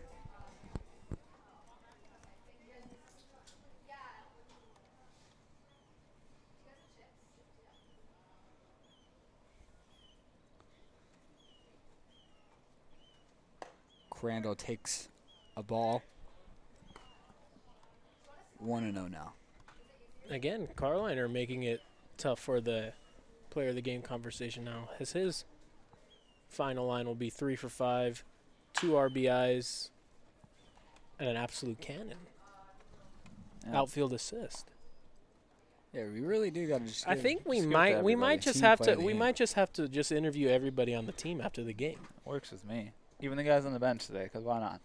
Yeah. We'll get the guys who didn't play today in there. I'm gonna talk to Rivas again. Why not? Just give the hat to Gannis again. As Crandall lifts that one to shallow left, it'll drop for a hit, diving catch. What a catch out there by Ryan Camacho to end the inning. As Zach Crandall gets a hit taken away from him. So he's been robbed twice today. We head to the final inning with the Oaks 3 outs away from picking up their 3rd straight W.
Evan Harmon is back out there for his 2nd straight inning of action. Looking to close this one out for the Oaks as they lead 13-3 here. Top of the order is up for the Pirates. The 2 Camacho brothers and Tredo look to extend this ball game for the Pirates.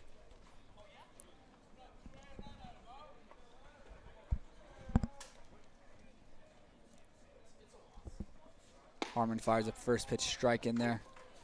We haven't had the cleanest of ball games so far, with 4 errors for the Oaks and 3 for the Pirates. And who knows how many walks. Yeah, Oaks hitters have definitely walked at least 10 times. Give us some time. Austin has to use not only his fingers, but he's got to take off his shoes and the socks to use his toes to get the full amount of walks in here.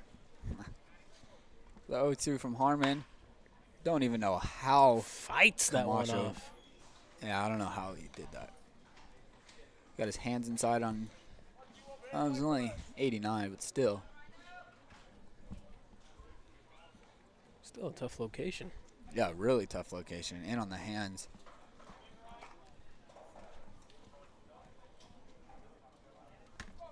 Another 0-2 from Harmon. We go breaking ball fouled away.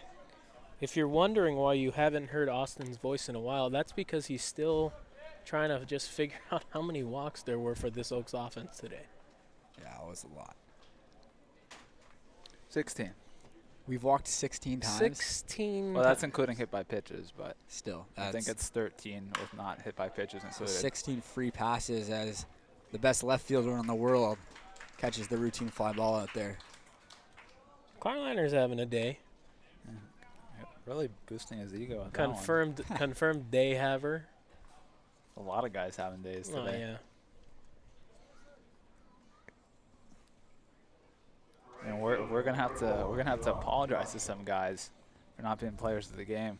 We're just gonna Yeah, have you to told just, some guys just to step interview up. Just Yeah, interview I mean- everybody. I mean, I called them all out in Compton.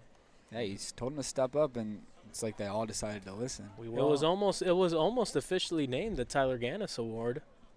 We will have co-player of the game for the first time. We will tell you guys who the players of the game are, as we always do, but we will have our first co-player of the games. Both guys will be getting their first nod, so we'll give you guys that hint. But that's all you get until Josh officially announces at the end of the game. Yeah, you got to wait 2 more outs, which hopefully Evan Harmon produces quickly as Jovan Camacho's ahead in the count 3-0. Camacho's been on twice today with a double and a hit by pitch, but he's also struck out looking a couple of times as well. And he'll walk on 4 pitches. So Camacho's on for the 3rd time today. And that'll bring up Robbie Tretto, looking for his 2nd hit of the day. Second baseman number 3, Robbie Tretto. Tretto's already reached base twice today. Once via the walk, once on a single, and he also had a nice sacrifice bunt back in the 1st inning. Harmon gets a first pitch strike in there.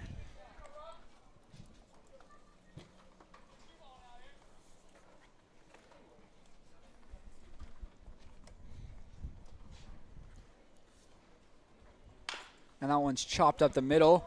Could be the ball game. Brooks, ball game. The Oaks win this one 13-3 as Evan Harmon is able to close it out. It was a very productive day at the plate for the Oaks hitters as Colin Hynek takes one of the players of the games along with Garrett Apker and his Oaks debut taking a player of the game home as well after his 4 shutout innings. Oaks stay hot. Tokes. Forward Austin, Gregory, and Sammy Holladay. I'm Josh Mechanick, and we'll see you tomorrow in Santa Barbara as the Oaks start their 5-game road trip against the Foresters. We thank you for your support and attendance.